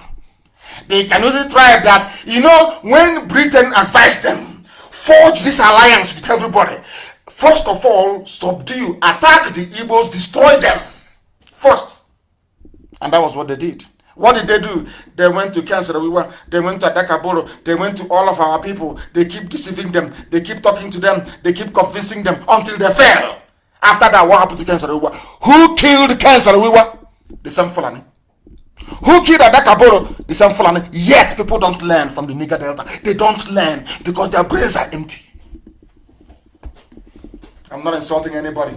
I am just telling you the truth. Now, listen very, very carefully to this. Army, what are you doing? No. According to the mask wearer, the claim is Buhari. Insecurity. Nigerians know we have done our best. You have done your best that you are in Isiama Faruku this night with your army and police. But you're saying you don't have soldiers to go and meet terrorists in the north. We have done our best.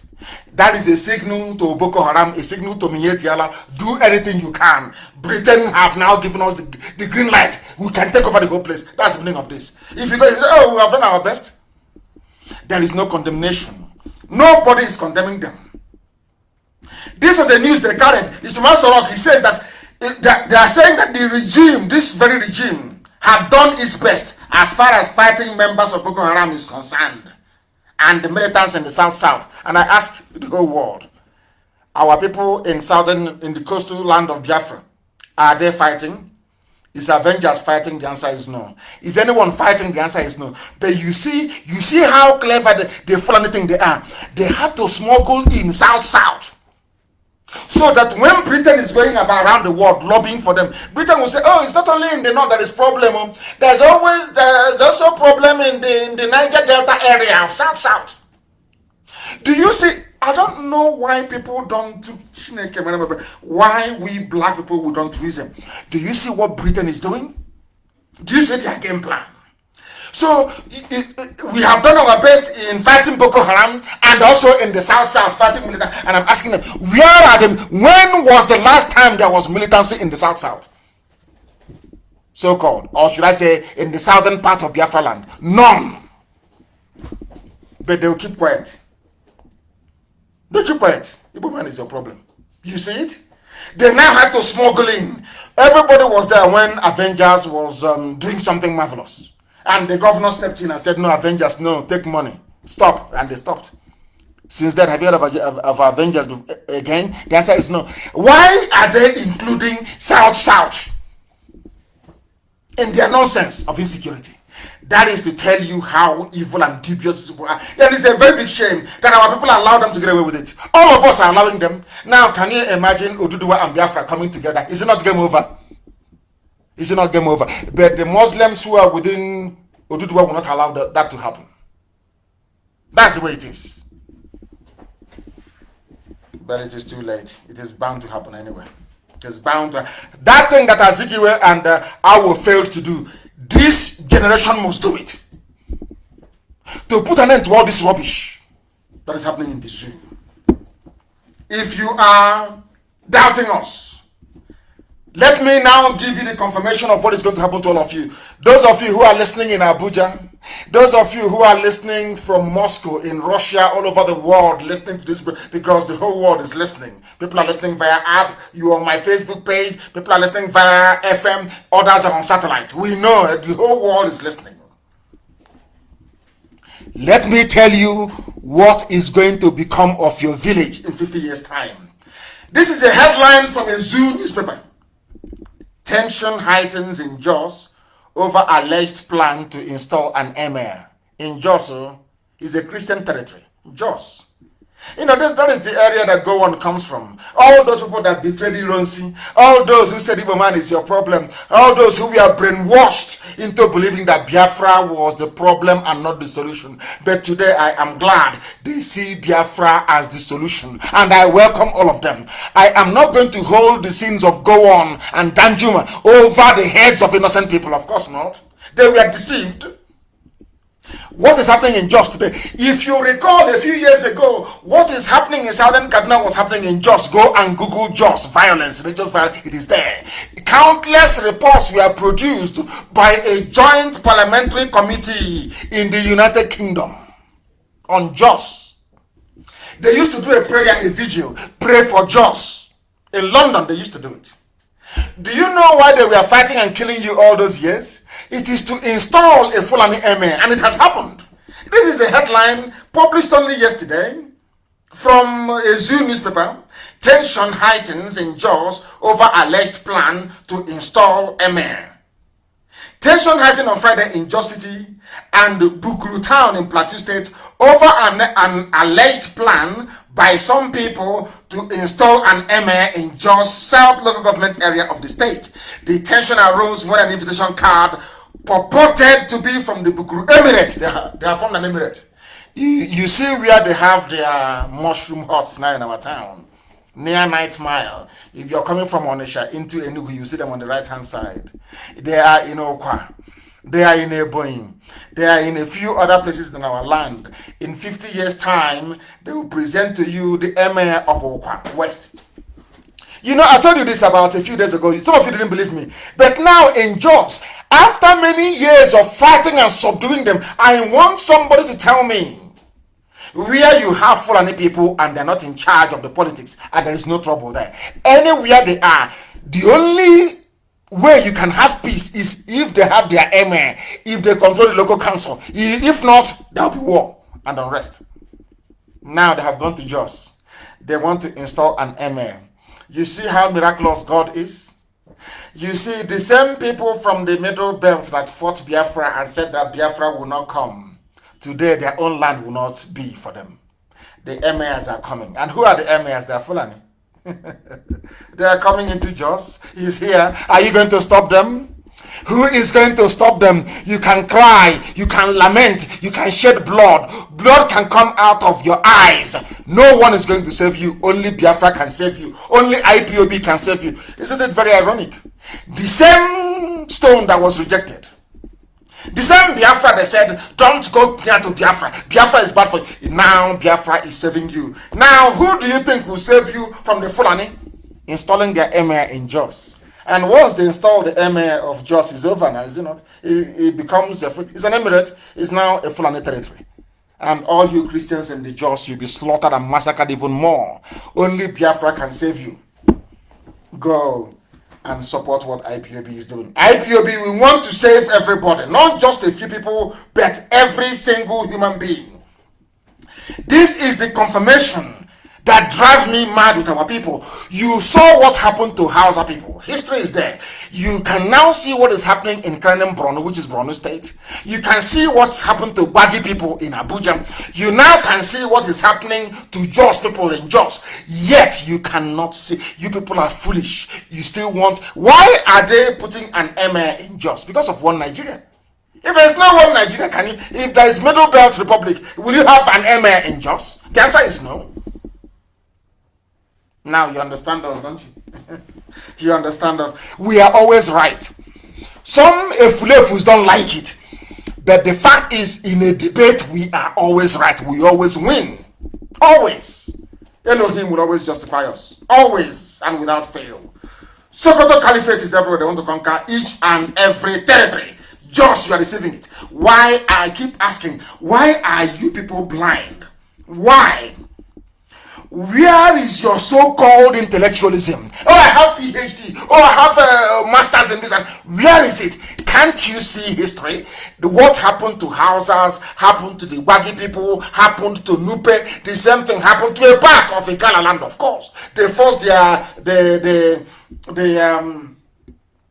ruler of Igala, the Ata of Igala, to convert to Islam.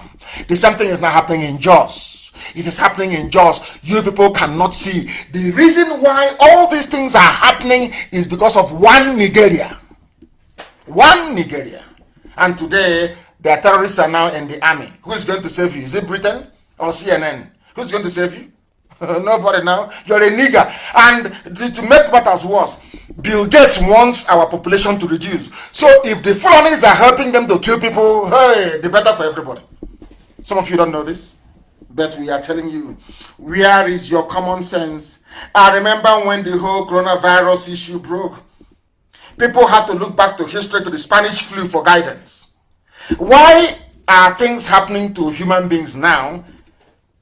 And you cannot look back into history to understand how virulent and how dangerous the Fulanis are for your lives. You don't know how dangerous they are. Very, very dangerous. And the funniest thing is that some Europeans will support them. Don't get me, of course, what they're getting from the zoo. If you're a country and you have a contract for life, as Julius Berger has in the zoo, why because of a bunch of niggers, you forget that? Of course not. A few niggers can die, whilst you keep cutting away your money. The reason why history exists is so that you can look at it and learn something from it. Look at Southern Kaduna. There is a comprehensive report released by the Center for Inclusive Governance and National Development on the role of the federal and Kaduna state government in promoting the killing of the indigenous people by their Fulani kindred. Are you listening? Federal government of the zoo, Nigeria, in conjunction with Kaduna state government, are killing people. This is the report. Now listen. Kaduna state and the federal government, they have provided an enabling terrain for Fulani terrorists to eventually take over the whole of southern Kaduna and other parts of northern Christian communities through deployments of heads of security agents who are purely Fulani Muslim. As I told you before, police Fulani, army Fulani, civil defense Fulani Muslim in Christian communities. That is why they don't want you to be free. That is because only under, people must understand this. The reason why, because you are under one Nigeria. Once you're under one Nigeria, they can deploy, the IG of police can put Fulani men anywhere they like. You cannot stop them. Now you understand it, don't you? You understand it? Now listen very carefully, please. The approval and granting of a biased, brazen and sudden request from Governor El Rufai that all policemen of Southern Kaduna extraction should be transferred out of Kaduna State. You don't know this, but we are telling you. Do you know that the governor of Kaduna State, rather than have the policemen from Southern Kaduna, indigenes, police their communities, they said no, transfer them outside the state so you can bring them Fulani and they'll be there, they'll fold their arms as their terrorists are now slaughtering you and you do nothing. Only Biafra can save you, can save all of you in the zoo. Only Biafra can save all of you.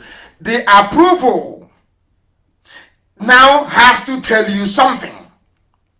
This was granted since 2017, by the former Inspector General of Police, Idris Mohammed. Idris Mohammed signed it as an order that no Southern Kaduna policeman should be deployed to Southern Kaduna. Instead, ship them out and bring in Fulani. So they'll be there watching as people are being slaughtered. Since the creation of Kaduna State, that all the combination of all the heads of agencies deployed to serve are skewed in the interest of Fulani people. Now you will be surprised. That was the same man that paid terrorists to stop killing indigenous people. Now, who is the governor of Kaduna State? He's a Muslim. His name is Ahmed El Rufai. Who is the deputy? Hadiza Balarebe, Muslim. Who is the Speaker of the House of Assembly? Yusuf Zailani, Muslim.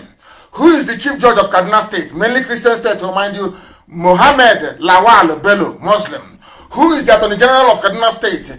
Aisha Diko, Muslim. Who is the Army GOC in charge of the area? His name is Major General Muhammad Usman, Muslim. Who is the commanding officer, 313 Artillery Regiment of Kaduna, Lieutenant Colonel A.K. Muhammad, Muslim.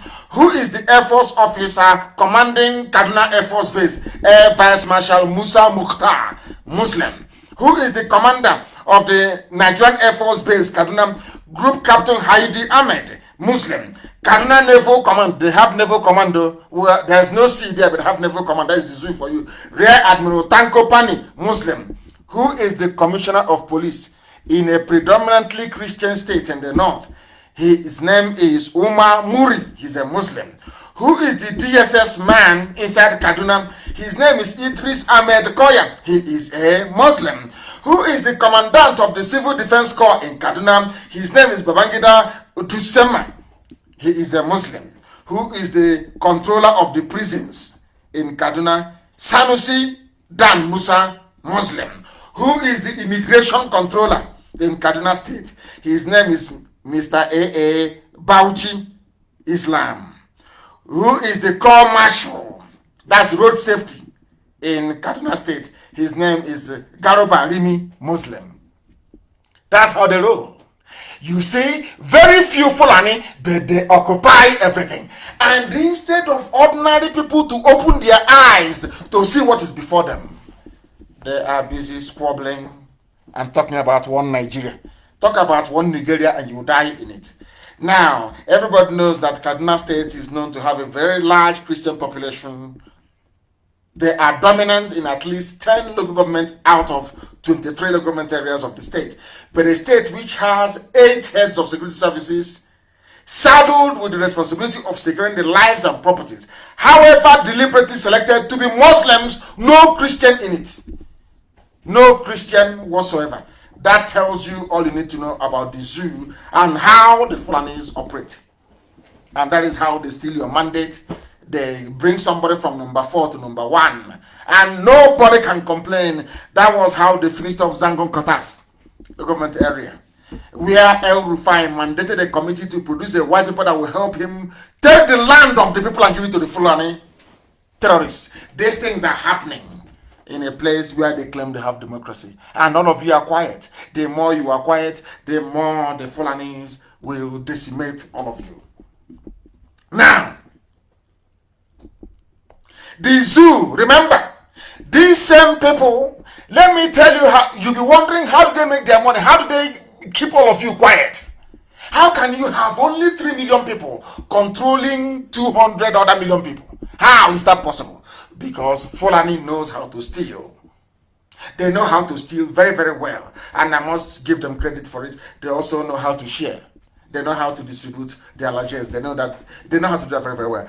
Now listen very carefully. The zoo was sold to China for 5.3 billion. Have you forgotten? And how many of you can remember? How many of you today can remember that the zoo was a company before owned by the Royal Niger Company, Royal Niger Company, so to speak?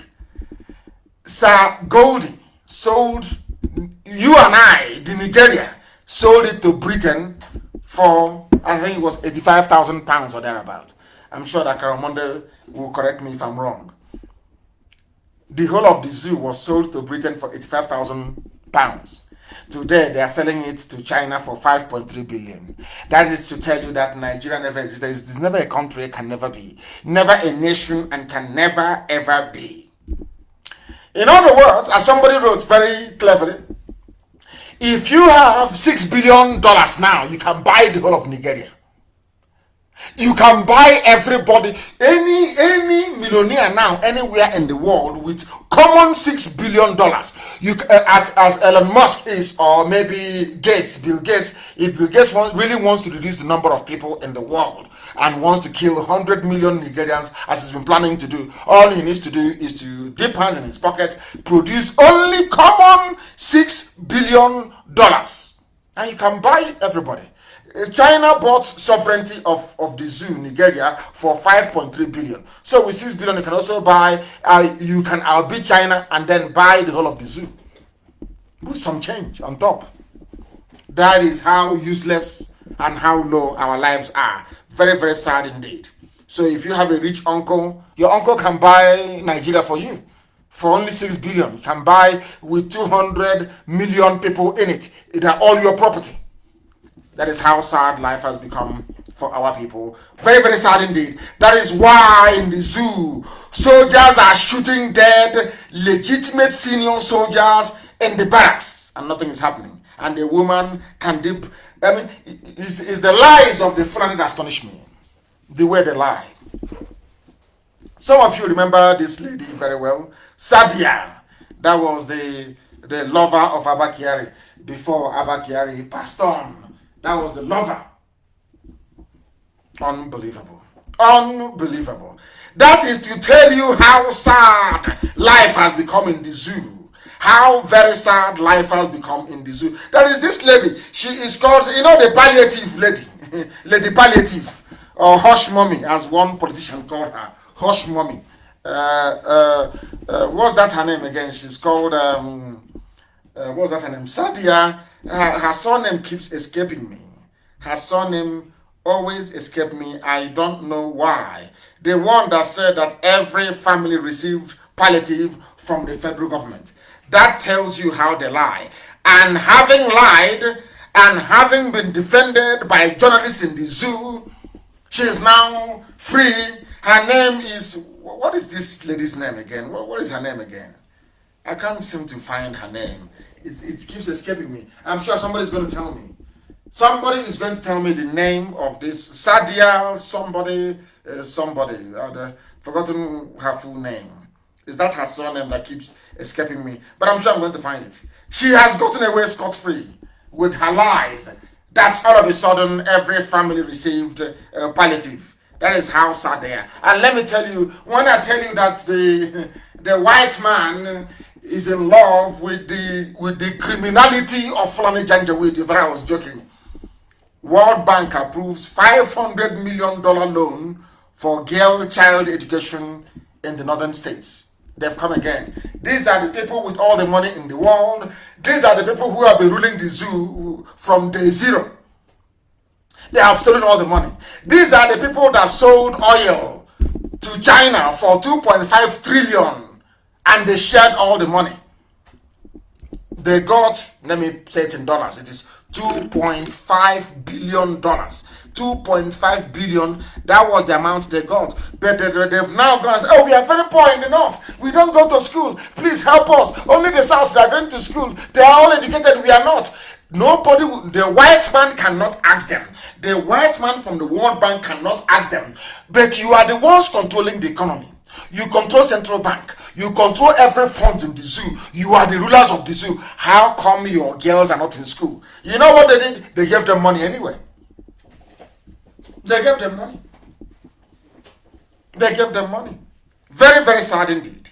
Very, very sad indeed. That is the zoo for you and tells you all that you need to know. We have now come to that segment of our program. That is a man I want all of you to Google tonight. Go and Google him. His name is Gabriel. The family gave me name, Awudu. His name is Gabriel Oyibo.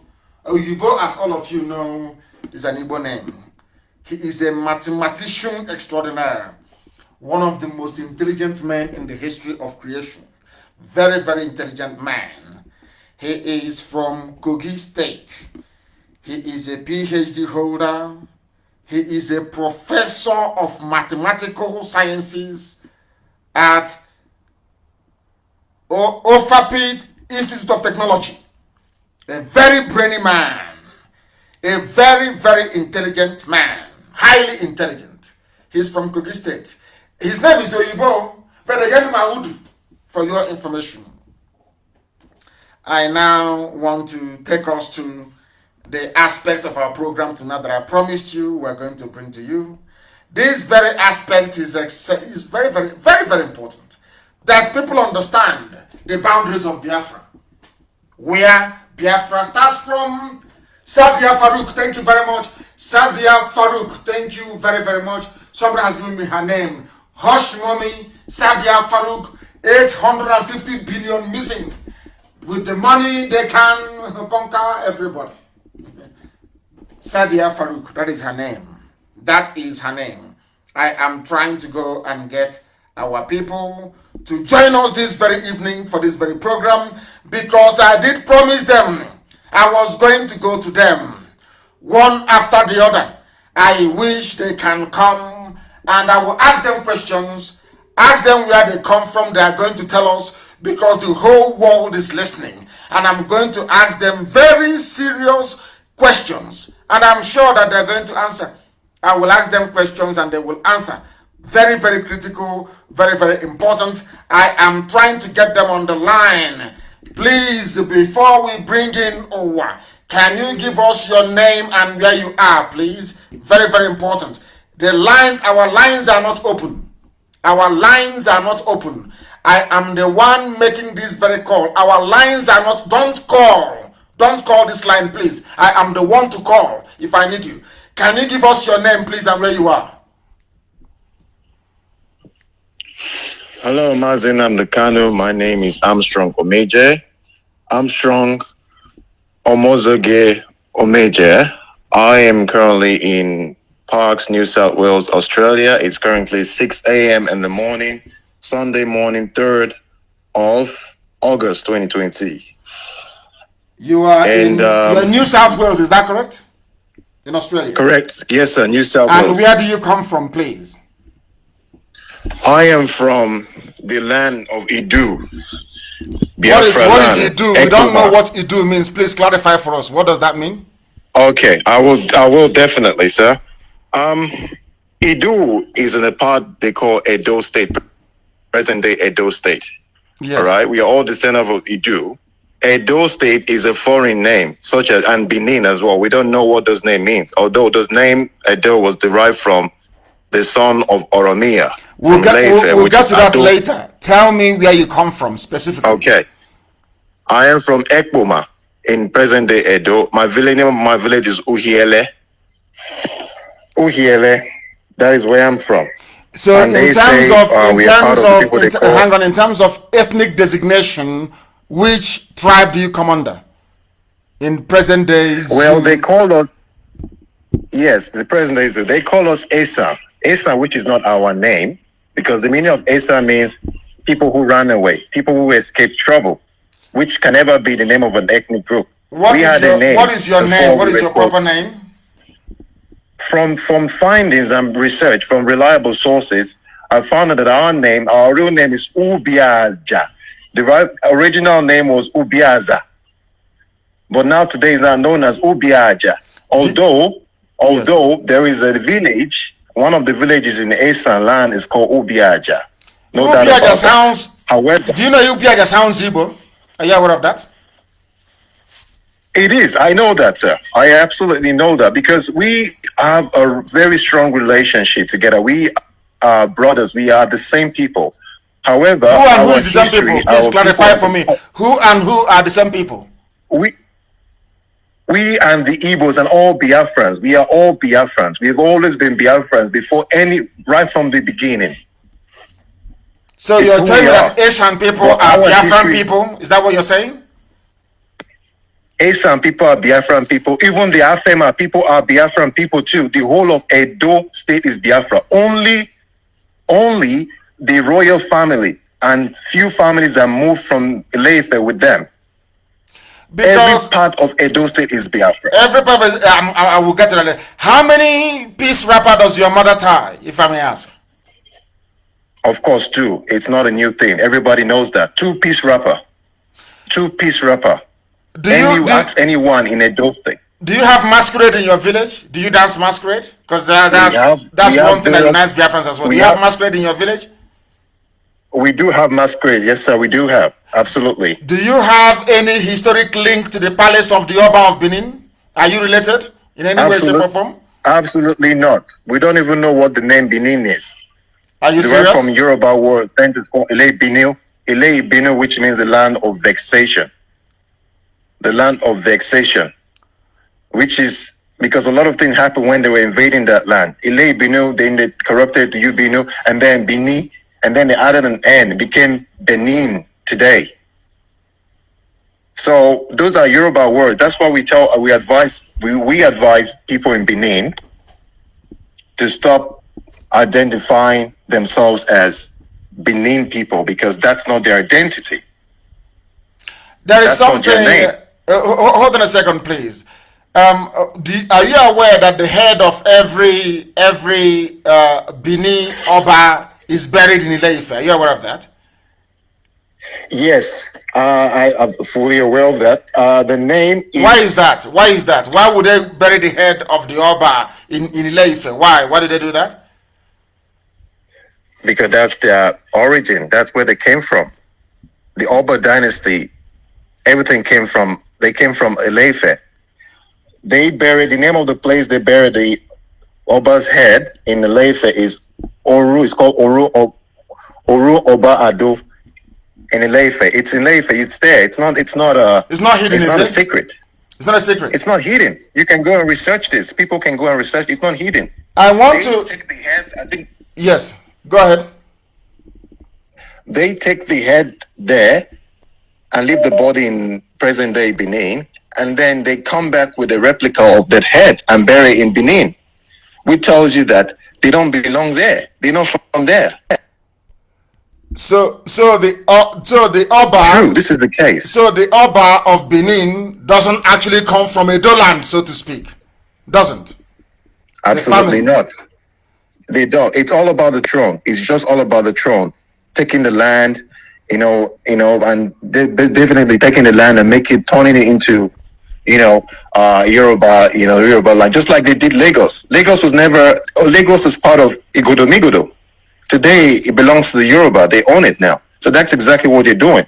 I mean, no offense to the monarchy, but it's just a fact. We have to say our history. We are different people. I mean, our mothers tie two wrappers. The names of our villages, a lot of them have Igbo names. Like, you hear names such as Uhiele, Akahia, Ebele, Ifeku, Okalo, wow, Uboha, Ujoba, Ogwa, Udo, Uzia, Uromi, Eboy. All these are Igbo. So they're not Spanish. They're not Italians, and definitely they're not Yorubas. So these are pure Igbo names. So what makes you think? Why would our people think we are not Biafrans? Now, can I ask you a question? Do you have market days where you come from in Edo? Do you have market days? We have 4 market days, exactly the same as the Igbos. Are you serious? I'll tell you. So how come these things don't come to the fore? How come you people from there keep hiding all these things? You have 4 market days in Edo State, that's in Asian, so to speak, or of course Ubiaja. Just even the Afema, even the Godomigodo people in Benin, the whole of look, Isako is our history, it's who we are. But this history has been hidden for far too long, and people, the conquerors rewrite history. That's what it is. So they've written history, and they taught people that look, we this is who we are. I mean, the Benin Kingdom only started 11th century, for crying out loud. Only in the 11th century. Only 11th century ago they Yes. came. Now, can I ask you to name those market days you have? Can you give them to us, please? The market days we have is Eke market days. Hey. Uri. Hey. Uri. Aho. Afo. Okwo. Nkwo. Unbelievable. This is Okwo. Yeah, those are the, there are various, there are different slightly incredible changes, in the pronunciation. And these are the things.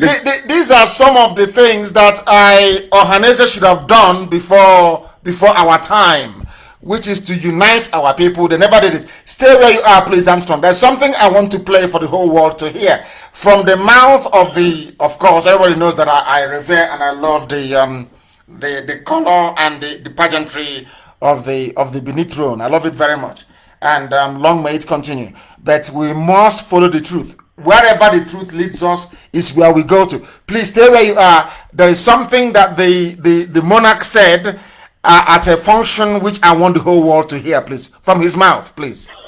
Aspirations and the history of the Benin people. Yes.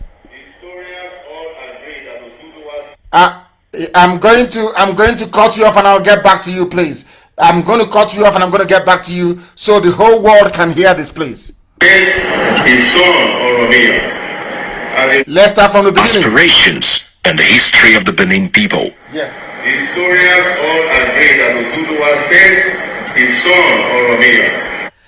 The Oba of Benin, with his own mouth, is saying that historians agree that Oromian came from Ile-Ife to Benin today. Are you listening? This is from the Oba himself, not from me, please. That the land where Benin people are today is Igodomigodo. The Oba opened his mouth and said that the Oba sent his son, Oromian, to Benin. Listen, please. At the request of elders of Benin to return with them as ruler of their realm, Oromia's stay in Benin may have been short, but before he left, a child was born to him. Oromian came, met a very beautiful Biafran woman, and gave birth to a son. Are you listening? Please. Are you listening? These are pure facts. This is coming from the mouth of, I think, what's his name? Please, I want to respect by giving him his eminence. This is the Oba of Benin. Please, from his mouth. They came, the Oromian, a Yoruba man came, impregnated a Biafran woman in Benin, today's Benin, and gave birth to a son. Let's listen. Who was later crowned Oba, and that is no. The son was now crowned Oba. Listen, please. Listen very, very carefully. I beg of you. Before he left, a child was born to him. The child was born. Who was later crowned Oba, and that is known today. And is known today as Eweka the First. Eweka the First. They are clapping on Eweka the First. Is a product of Yoruba and Igbo, so to speak. The first Oba of Benin is a product of Yoruba and Igbo. The name is Eweka, which sounds even because the mother gave birth and named the child Eweka, which is even an Igbo name. This is from the mouth of the Oba of Benin. Please, listen. Oromia's time in Benin, however short-lived, he was an Oba. And so, he was the first Oba after the Okiso dynasty came to an end. He established Obaship in Benin by education. Therefore, the listing of past Obas should therefore begin from Oromia, as it is listed in the Naira. Are you listening? The name of the Obas of Benin, because Oromian was an Oba, he was a prince, and he came to Benin land, although he fathered a child there with an Igbo woman, Igodomigodo, of course. Everybody knows that Igodo means key in Igbo language, and that's the name of the place. The key to the key is Igodomigodo. Now, this is from the mouth of the Oba, the 40th Oba of Benin Kingdom. He said it, and Eweka was born. And Oromian gave birth to Eweka. Oromian, he said his sojourn was short-lived, came for a very short period of time, went back to Ile-Ife. They gave birth to a son, and because Oromiyan is from a princely bloodline. The son Eweka now became the first Oba of Benin. That is the history. So that you don't say that what Armstrong is saying is not correct. Even from the mouth of the Oba himself, the Oba has acknowledged that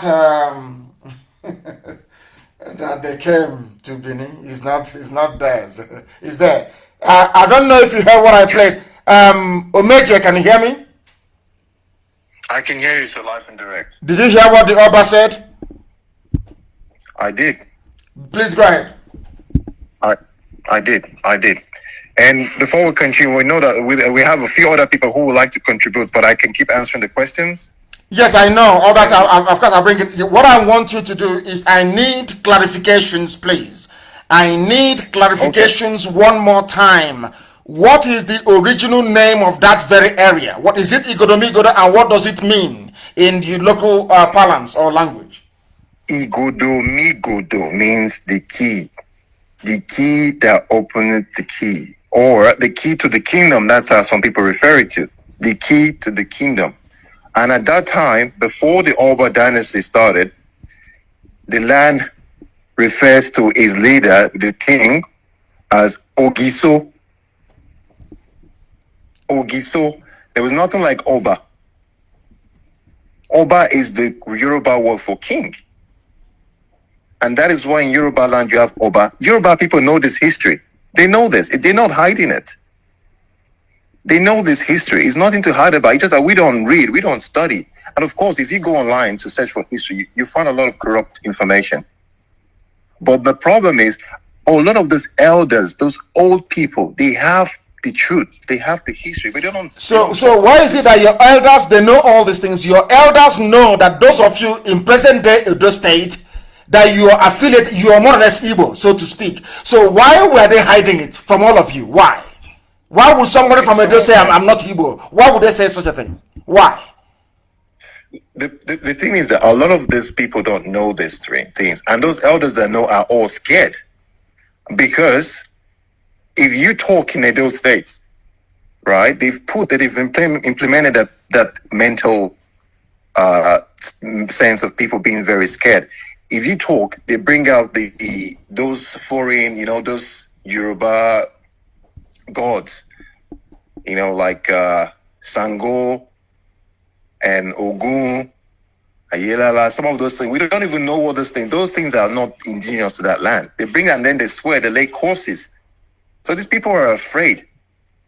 People are scared. So they've been made to be, But I don't know why Nollywood cannot do this. As somebody wrote on my page, I don't know why Nollywood cannot do such movies. These are the type of movies they should be making. Not one native doctor strangling a chicken, talking rubbish.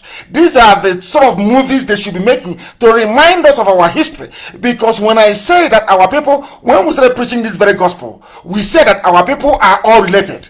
When I went to Ishekiri and I said Ishekiri is Biafra, they asked me why. I said, from this car that I'm sitting in, looking at this marketplace, they dress, there is no difference between the market in Warri and the market in Owerri. It's the same thing. They dress alike, everything is the same. And I'm saying that this, or as much as I respect and revere the throne of the Oba, and of course, our brothers, the Yoruba Dodua people, the truth must be spoken. That is what we're after. We're after the truth.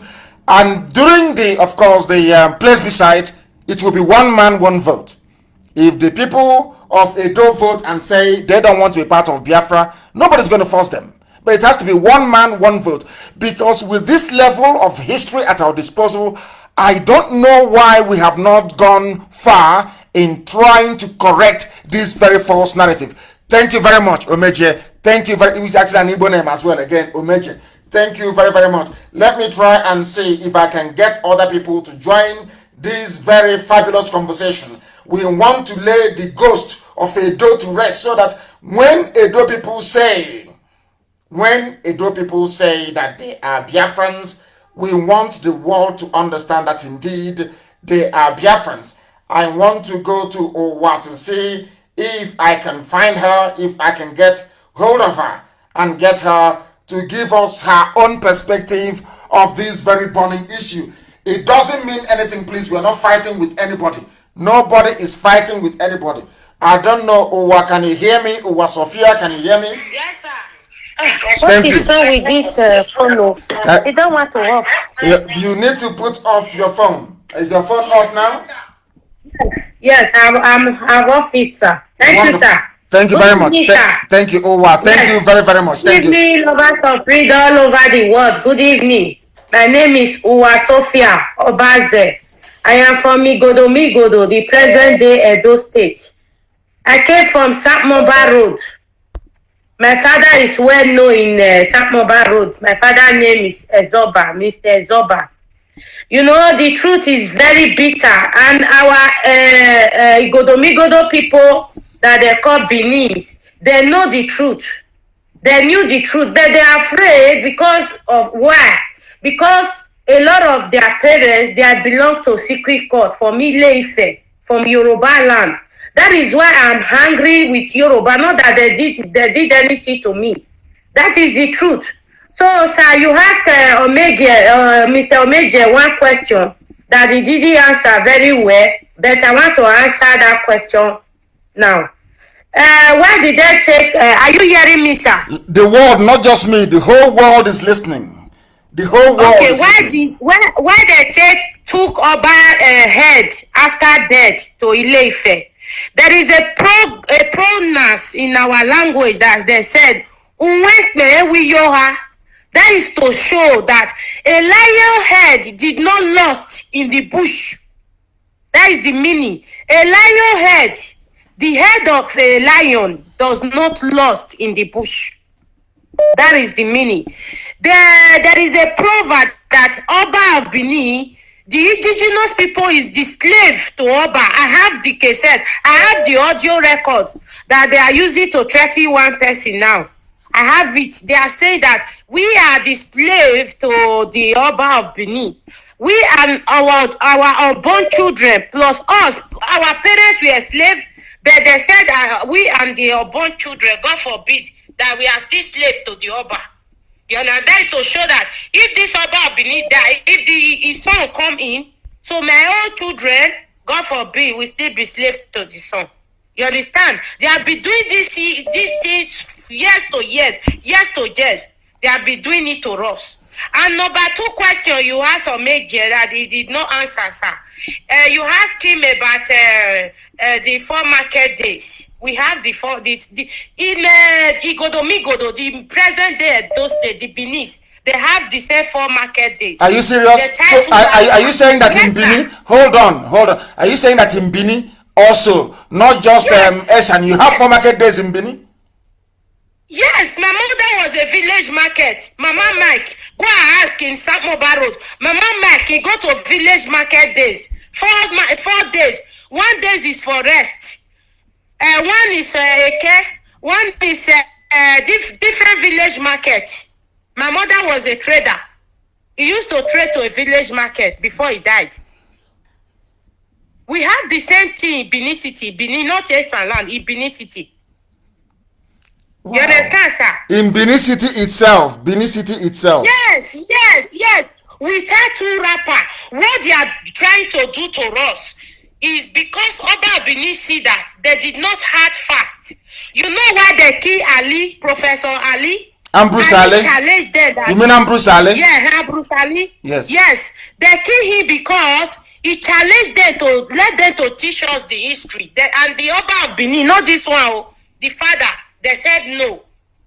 He put Ali in prison, and Ali get blunt, and after that, he died. Ask them now, they know everything. Why are they bribing Murphy if we are lying? They are bribing Murphy now. Ask all over the world, Murphy is not doing live video anymore. You understand? We are saying the truth here. Me, I'm not afraid to die. I will die one day anyway. So the Benin, they know the truth. Even the Oba of Benin itself, they know the truth. They just want to keep on enslaving us. That is it, sir. So when you say that Edo is Biafra, you know what you're talking about. Yes, the capital, the habit of the nation. Even the Yoruba people, they know it. Lagos belonged to us before, because when I was a little girl, they used to say Eko. Lagos is Igodomigodo people. The owner of Lagos is belong to Igodomigodo people. You know, when I was a small girl, my father was an army. He served in Ibadan. He was a captain before he retired. He used to tell me, Eko. That means Eko is our language. Igodomigodo has Eko. The present day, the way they oppress us now, that was how they collect Eko from our forefather hand. Now it now belongs to the Yorubas. You understand? In Edo State today, before you get a job, you go to Oba Palace and bring a letter. So that with that letter, they will now employ you for a job. And the most of the job in Edo State is not our own job, it's for the Yoruba. The Oba of Benin, the mother is from Igodomigodo, when the father is from Ile-Ife. Everybody know that. Wow. Sir. Thank you very much. Thank you. Well, thank you very much for such beautiful enlightenment. I have somebody who has been, I don't know if this person, somebody has been trying very, very desperately to get us on the line. I'm going to call them actually and find out exactly what they have to contribute to this report. Can you hear me? The caller on the phone, can you hear me? Please turn your system down. Turn it down. Turn your system down. I only want to hear your voice. Turn your system down. Have you turned it down? Thank you very much. Give us your name and where you're calling. God bless you for the work you are doing. Thank you. My name is Nnamezie Ojego. I am from Umuaka, Njaba local government, Imo State, Biafran land. Yes. But I'm living in South Africa. Yes. I have been following you, and you have did a great job in my way. And to do the great job I received from you, some people are reasoning to know what Biafra is passing through and what you are trying to achieve. I am advising our brothers and sisters over there. This work is not left for you alone. Everybody has something to do. By so doing, the journey will be easy for everybody. Among us, some people want to disappear under the cloud of glory, in the sense that they have been doing the work they have done. It's time for people to recognize them. Like some sabo we have among ourselves who claim they have done this or done that. They've done nothing. See where they start and they where they did stop. Nothing. Yapping and talking rubbish is not work. You have proved it beyond. You have proved it to everybody. And some people now are ready to put them in a place where they belong. Enough is enough. We have suffered a lot. And nobody is ready to continue suffering and enter in another generation of our kids. We are no more ready for that. If it's time for elimination, we can start from elimination. People have suffered. Our brothers and sisters in jail in so many countries trying to survive. Where they are home, where our home is full of milk and honey. And some people put pipe personally enriching their families and saying that one Nigeria. We are not ready. Mas, I'm praying that God will keep you to celebrate the restoration of Biafra. Thank you very much. Thank you very, very much, my dear brother. I didn't mean to take calls this evening, but I would like to, you know me, I like to balance everything. If there is any form of response from anybody who is pro, I want to say, because we heard from the Oba himself. Oba opened his mouth and said that they came from Ile-Ife. That's what the Oba said, not me. So I don't know what other rebuttal there is. Please, your name and where you're calling from. This is Chidi. What's the meaning of this is Chidi? Is Chidi your name? Who gave birth to you? He's saying this is Chidi. Yeah? I don't accept that. You must have a father. Your father gave birth to you, please. When you call us, you give us your full name, where you come from. Where you come from. Where you come from. They said some people from Otuoke, which is Goodluck Jonathan's village, attacked our people today during a youth meeting, I understand, and arrested the coordinator and handed him over to the army. So in Ogboya LGA of Bayelsa State, we must know that the Janjaweed fathered a lot of people, and this nonsense are bound to happen now and again. But we shall try as much as we can to get to the bottom of it, and it will be resolved to be dealt with and resolved amicably. I have somebody who happens to be on the line. Please give us your name and where you're calling from.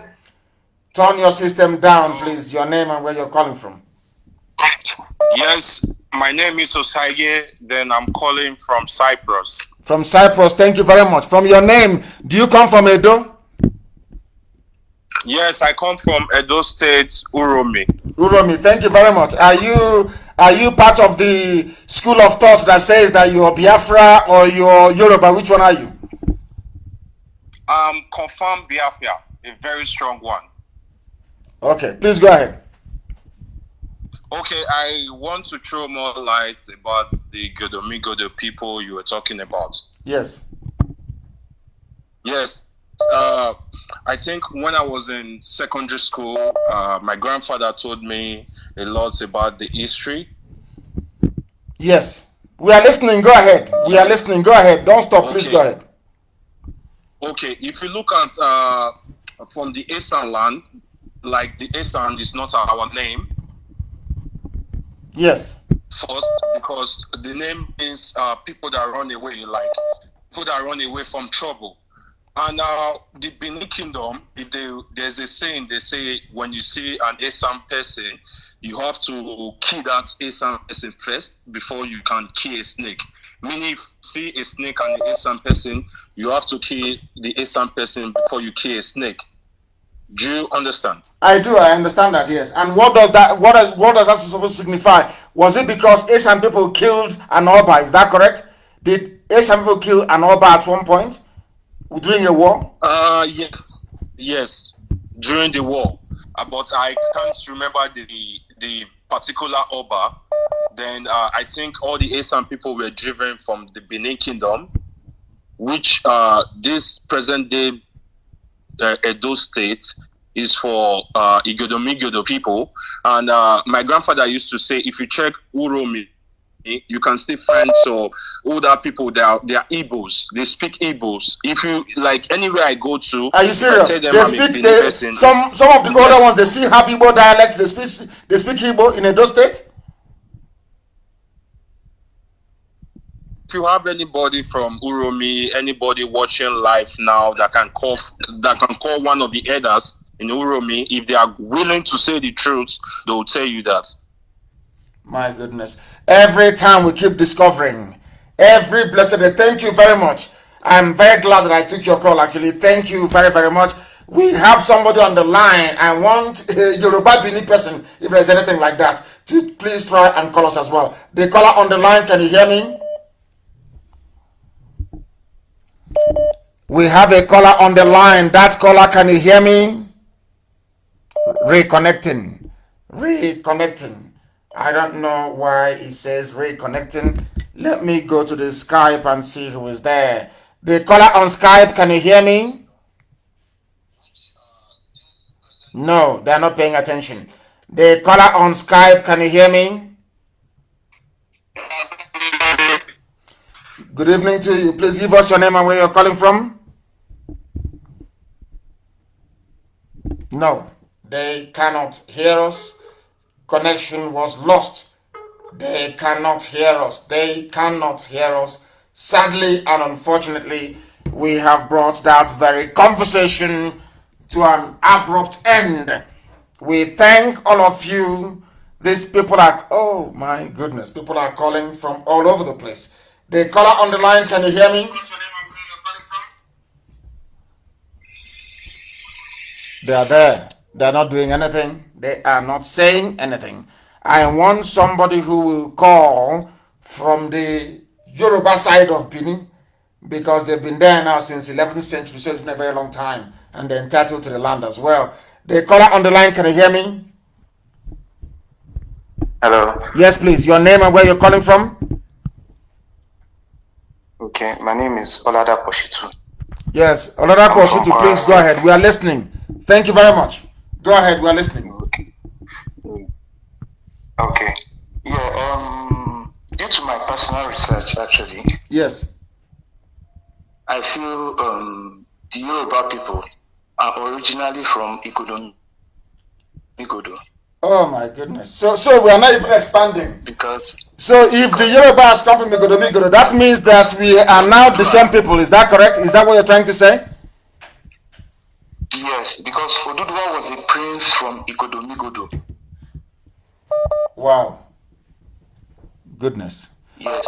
No, Then please his son. start So again. the gods- Hold on, Shitu. Give us, where do you come from? Where do you come from? I'm from Kwara State. From Kwara State. The Yoruba Pakampu. Yes. Ofa, to be precise.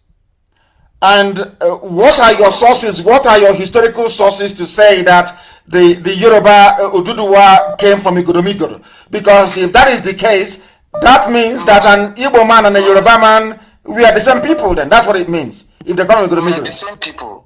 That's the point I'm trying to make. Wow. Because Oduduwa went to Ile-Ife and became a king. So the gods of Benin Kingdom, of Igodo, after they lost their king, said it has to be someone from Oduduwa line or Oduduwa himself who can replace the late Oba. So he sent his son Oromiyan, who he just spoke about earlier on. Hello? Wow, we are listening. Yes, we are listening. Go ahead. And that same Oromiyan is also the founder of Oyo Empire. Okay, Oromiyan himself is the founder of the Oyo Empire. Wow. After coming to Benin to impregnate one of our mothers, she then went to Oyo to found a kingdom. Yes, the Oyo Empire. Wow. I didn't know that. You know, black people with power, they like to differentiate themselves somehow and everything. But personally, I feel we are all one. We just try to separate ourselves somehow, and due to what the British did in Africa. Yeah, because I keep wondering, some parts of Ekiti, even the names, the answer. I told you about this very king from our place, from Omopara, many years ago, told me that he went to a meeting of traditional rulers. And apparently, the traditional ruler also from Ekiti has the same surname as himself. Yes. The same spelling, the same surname. So he was wondering how come that became possible. So that is why this very platform, this radio station is amazing. Radio Biafra. What our job is to follow the truth. Wherever the truth leads us, we go there. And if it is proven that somebody left Igodo to go and found the Oyo Empire, then I think that is the end game. I think that is that. I'm not sure the Fulanis will like it, but I think that is the end game, to be honest with you. Yes. And for instance, someone like, I don't know if you've heard it before, someone like Omoyele Sowore, do you know it's an Ijoma? Yes, he is. Ondo State. I know he's a joy. Yes, I know. Sowore is actually a Biafran, to be honest with you, because he's part of a joy. Is in Ondo State, and is a Biafran. In Ondo State. Yes. Thank you very much for this. I am so glad, and I'm very, or should we say, we are very lucky picking all these calls this evening, and they're making so much sense. His name is Shitu. Oh my goodness, from Kwara State, and he knows all this history as well, and he sees himself and the Igbo people as one. That is amazing, honestly. Somebody said we should end the program because he's establishing a link between Igbo and Yoruba. Somebody said we should end the program. Some people, I love you all the same. The caller on the line, can you hear me? I have a call. I can hear you. Yes, please, your name and where you're calling from, please. Yeah, good evening. My name is Samuel Chukwu, calling from Holland. From Holland, please turn off your system or walk away from your system, please. I don't want to hear my voice on the I background. have done it off. Go ahead. Yeah, I agree with you. I could remember those days because I grew up in Uromi, that is Edo State, and Wow. I schooled there. Yes. And I I remember those days because my father is a qualified pharmacist, and he is the one who is treating the Onoje of Uromi. Then, anytime the Onoje of Uromi is sick, he doesn't go to hospital. The only thing he will do is to call my father, and my father will pick me up. We go to his palace, and after my father finished to take him injections, sometimes we can sit down and discuss. I could remember in earlier 80s, the Edenoje, the name of the Oba then was Edenoje of Uromi. Was telling my father that the Uromi people belongs to Biafra, but that time I don't really understand very well, but for now I listen to your program, now I now refresh back and now remember that what the Onoje of Uromi was told my father in my own present, that the Uromi that is starting from Edo State belongs to Biafra, and he said it 2 times. The time that we are changing money also. And you were there present. Hold on. You were there present and you heard him say. I was there. Wow. 2 times, because he used to have a very good conversation with my father, because my father is the one treating him. Anytime he gets sick, he never go to the hospital till the day he die. Wow. So 2 times he said it to my father that he loved Igbos too much, because Igbo also belong, the Uromi, starting from Uromi and go up belongs to Biafra. And also coming to talk of the market days in Uromi, the same we have Eke for Orie, we have it in Uromi also. We have Osugono, Osugono market, Ubiaja market, and Ekboma, and then the 4th day will be Ekio Day, that is Nkwo market day. Wow. I think we are going to do a DNA test. We are going to do a DNA test with Oduduwa people, with Yoruba people. We are going to do a DNA test. I'm telling you the truth. What I'm hearing this evening is astonishing. So how come all of you kept quiet all these years? They've been dividing us, and all of you kept quiet. Nobody said anything until now. Why? Yeah, because nobody have opened our eyes. Not until you come out to open our eyes. The more we listen to you, the more our eyes open. Like this, I just open up now, was how many years ago, which that I have already forgotten. But today's topic make me to flashback and remember that was in early 70s, 80s, the Edenoje of Uromi. I was sitting right beside my father when they were discussing, and he raised it. And second time he raised it again was early maybe 80s, the time they tried to change new money. Wow. This is amazing. Thank you very much, my dear brother. Thank you very, very. I can't believe what I'm. This is astonishing. Tonight's program. I don't know what we delved into. The caller on the line. Can you hear me? Can you hear me? Can you hear me? They are not listening. They are not paying attention. The caller on the line. Can you hear me? No. Good evening to you. Please give us your name and where you're calling from. Okay, my name is Mazi Chikuno Sonnej. I'm coming from Benin Republic. Benin Republic, yes. Did you live in Igoromigodo before? Have you lived there in Benin before? No, Mazi, no. Okay, then I'm taking calls from those who have lived in Benin City, Igoromigodo itself, to give us a new perspective on this discussion this evening. The caller on the line, can you hear me? Attack, can I greet you so much? Can you hear me? I can hear you loud and clear. Please go ahead.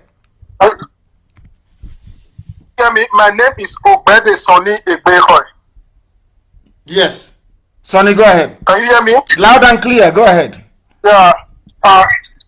My name is Obedi. I'm calling from Edo State. Yes, thank you. Go ahead. I'm calling from Ugo. I just want to add a little more to what our sister has said, Sister Uwa. Yes. Can you hear me? I can hear you. Where are you from, actually? What is the name of your village? Your village? Ugo ni Okoriongo. Wow. Go ahead. My name is Obedi Ugo ni Okoriongo. Thank you. Go ahead. Okay. But what is talking in detail is not. Okay, let me go ahead. I just want to add a little bit to what our sister has said, Sister Uwa. Yes. In the real sense, the whole of Benin, Edo, Igodomikodo as a whole, we are Biafrans. Wow. Why do I say that? Is that we are Biafrans? Is that both the names and everything all are almost the same, a little slight different. And before that, around 14th century, it was a very great exodus that took place. Yes. Before the coming of according to our Oba, the king, before the coming of Oba, we were living like one family before the coming of Oba. I know definitely that no, irrespective of what the truth may be, but if we really want freedom, we must stand on the truth. Yes, that is true. Truth, yes. The fact is that that eviction was not accidentally; it was orchestrated and well planned. Yes. You understand? Because yes. the same tactics the Fulani are using today, that was the same tactics the monarchies of them they used to invade our land. Once they have succeeded in getting into our land, they started impregnating our women. During that process, those children grew up. They now told those children, according to my history book, if just spare me some few minutes, I will still name the names of the kings before the coming of Oduduwa lineage. You will see those names are related to all the ethnicity in all our region east. Wow. So what I'm trying to say, the same tactics the Fulani are using today after impregnating our women, when those children grow up, they now took those children away. They now told those children the reason why they were born. Wow. So they now use those children to take an oath that this is their mission, this is their battle. That was how they conquer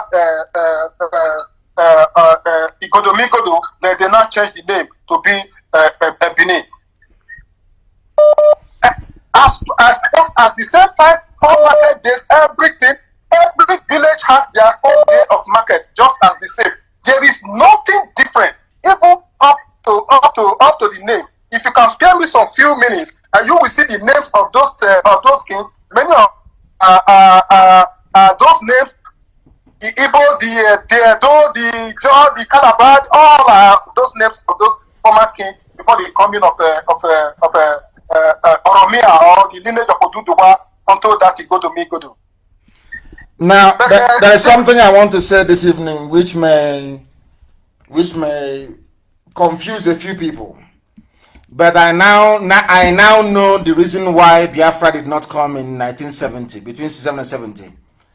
I think that Biafra will not be complete without Igodomigodo. I'm being honest with you.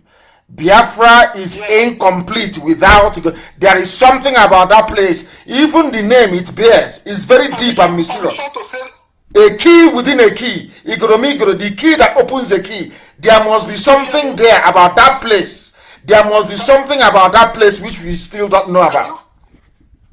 Can you hear me? Yes, I can hear you. Go ahead. Yes, I can hear you. I have mentioned my name under the honor of Uwa. Take notes now. There will be some code I will send to you that will lead us through this struggle of Biafra, which nobody has ever the code. But I will send it to you. That one will be some part of our guardians during this struggle. Okay. It's a secret code. Please, you pass it through or one will send it to me. I believe you never told me anything about secret code before I said this. maybe there is something about that particular, that Igodomigodo. That is the reason why, because I don't think that God will want to liberate his children and leave other half somewhere. I think he wants to gather all of us together at the same time and we live at the same time.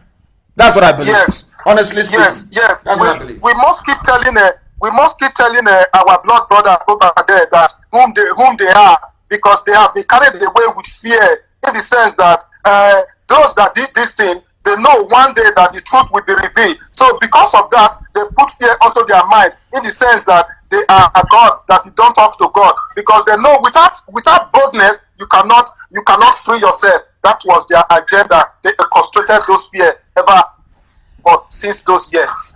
Wow, thank you very, very much. I am delighted and I am waiting for the code. Thank you very, very much. Somebody is saying here, as a Yoruba man, due to my own research, Oduduwa was originally a prince from Igodomigodo, present day Benin Kingdom. He was banished and went to be a king in Ile-Ife. When the late Ogiso died, the gods of Igodomigodo said the new Ogiso must be Oduduwa or his bloodline. Oduduwa declined and sent his son Oromiyan to be king. So Oromiyan had a child called Eweka, which of course is an Igbo name, changed the title from Ogiso to Obaship, and renamed Igodomigodo to Ile-Ibinu, meaning land of vexation. Oromiyan later installed his son as Oba and led Benin Kingdom to go and discover the Oyo Empire. Hey, there is there's a problem here. Okay, we shall see. There's going to be some sort of DNA. I'm going to tell you the truth. DNA between us and our Yoruba brothers. We're going to have a DNA, because what I'm seeing here, people are stating facts. These are not conjectures. People are stating facts.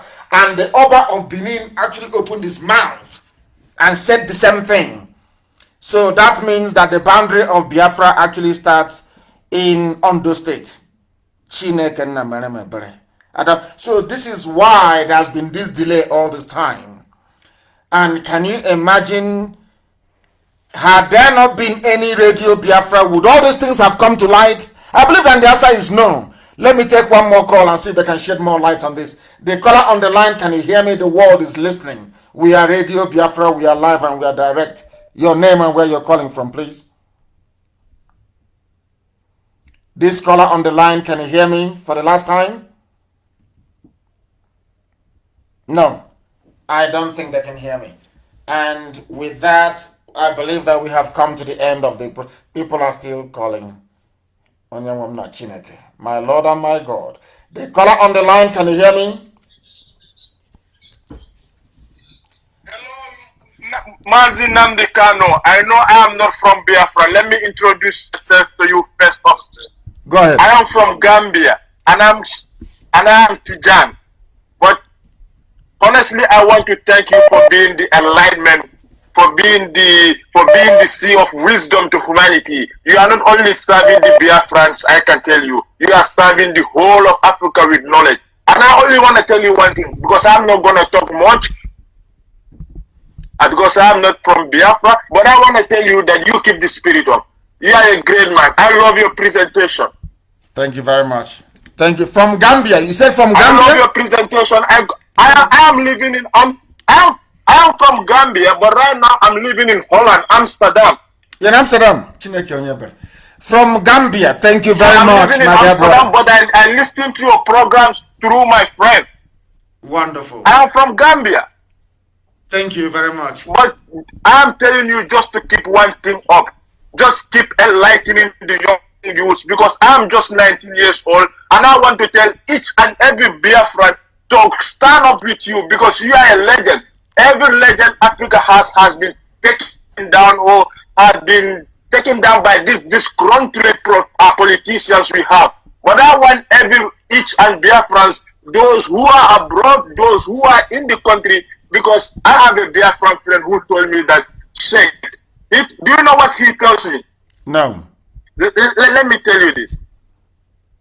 He told me that, my younger one, if you go to anywhere and you don't find an Igbo man there, run away from there. Yes. And I know that Igbo people are dispersed in all over the world. And I also know about one thing about the Igbo people. They are very intelligent.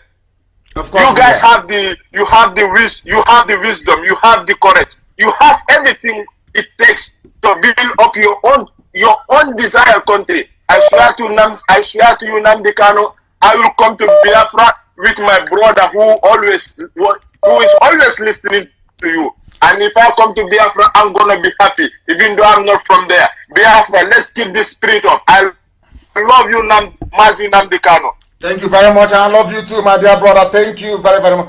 He is from Gambia, but living in Holland.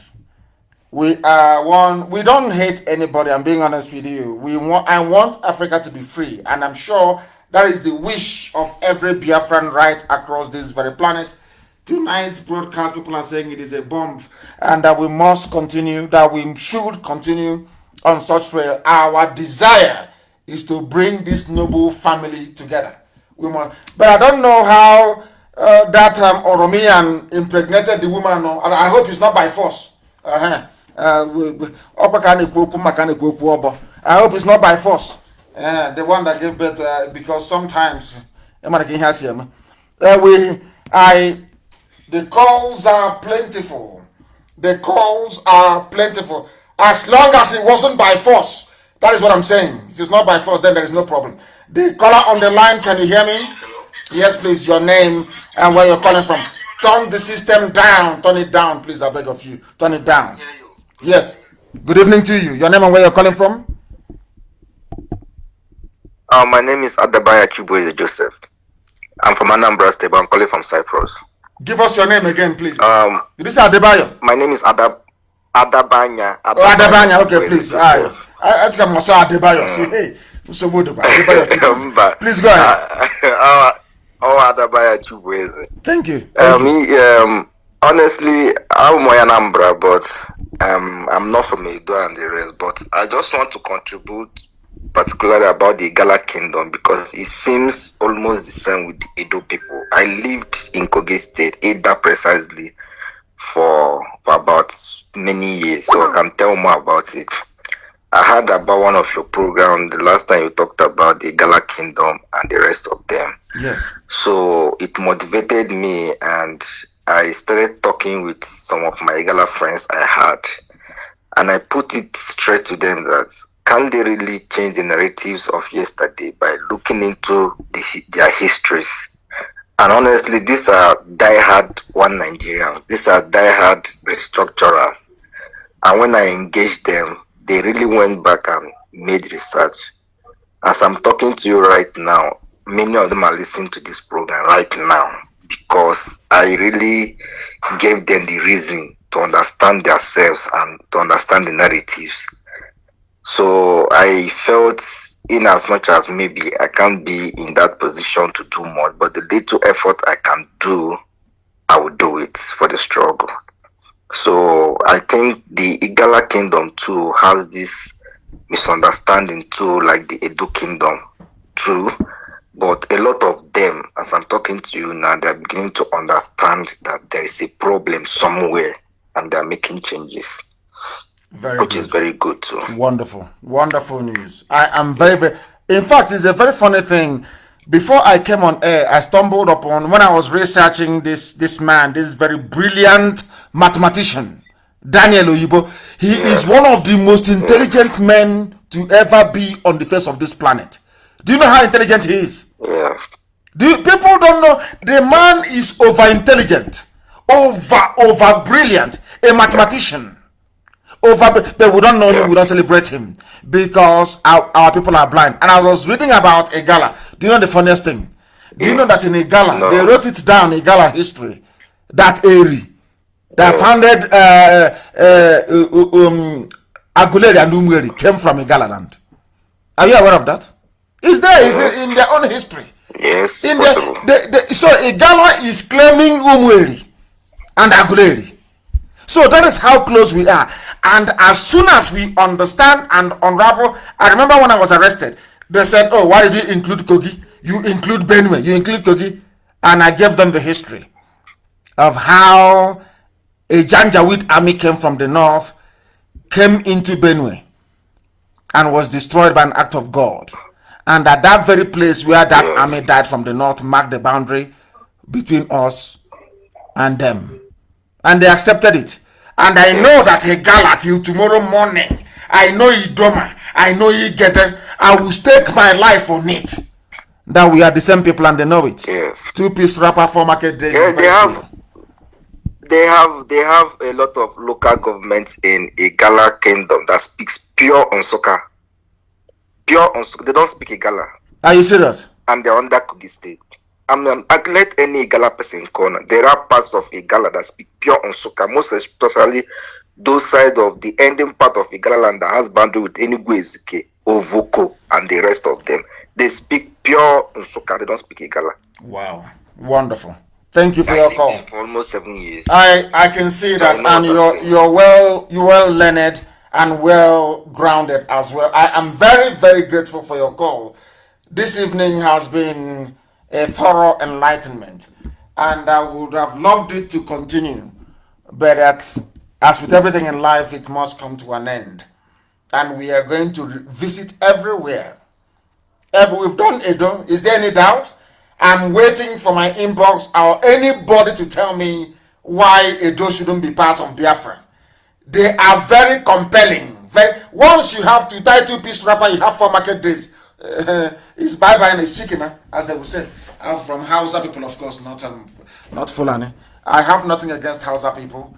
I think they're a victim of circumstance. And as I've always said, Hausa people are very good people. Hausa people are an ordinary Hausa person is a very nice, decent human being.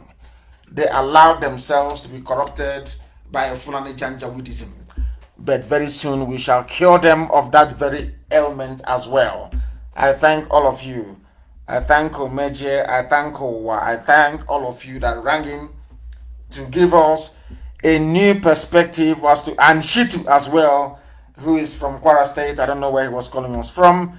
I thank all of you. But you can see now that things have changed. Maybe the way we relate to Yorubas may have to change from now onwards. Maybe we are related after all, but we need to know how Oromiyan managed to get our sister pregnant that gave birth to Eweka. We shall find out. And the fact that Oromiyan now left to go and found Oyo Empire, the whole thing is just amazing. There may have to be some DNA test. Very, very important. And Sabo will not be tested because Sabo will have Fulani DNA. So no Sabo should come forward, please.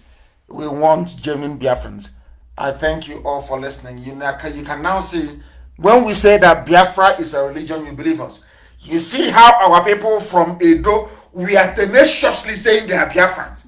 Every attempt to discourage them, they said no, they are. Today, they have made it known to the whole world. And we welcome them to this very noble family. This very family of IPOB. This very nation of Biafra. When we say that Biafra is a religion, you can now understand how fanatical we are about who we are. And here on Radio Biafra is where we worship, because Elohim is our God. I thank you very much, all of you, for listening. And my love and appreciation for all of you knows no bounds. You can see what we can achieve once we have a civilized and honest discussion and debate. I cannot thank all of you enough this evening. But from me, from here, it is good evening.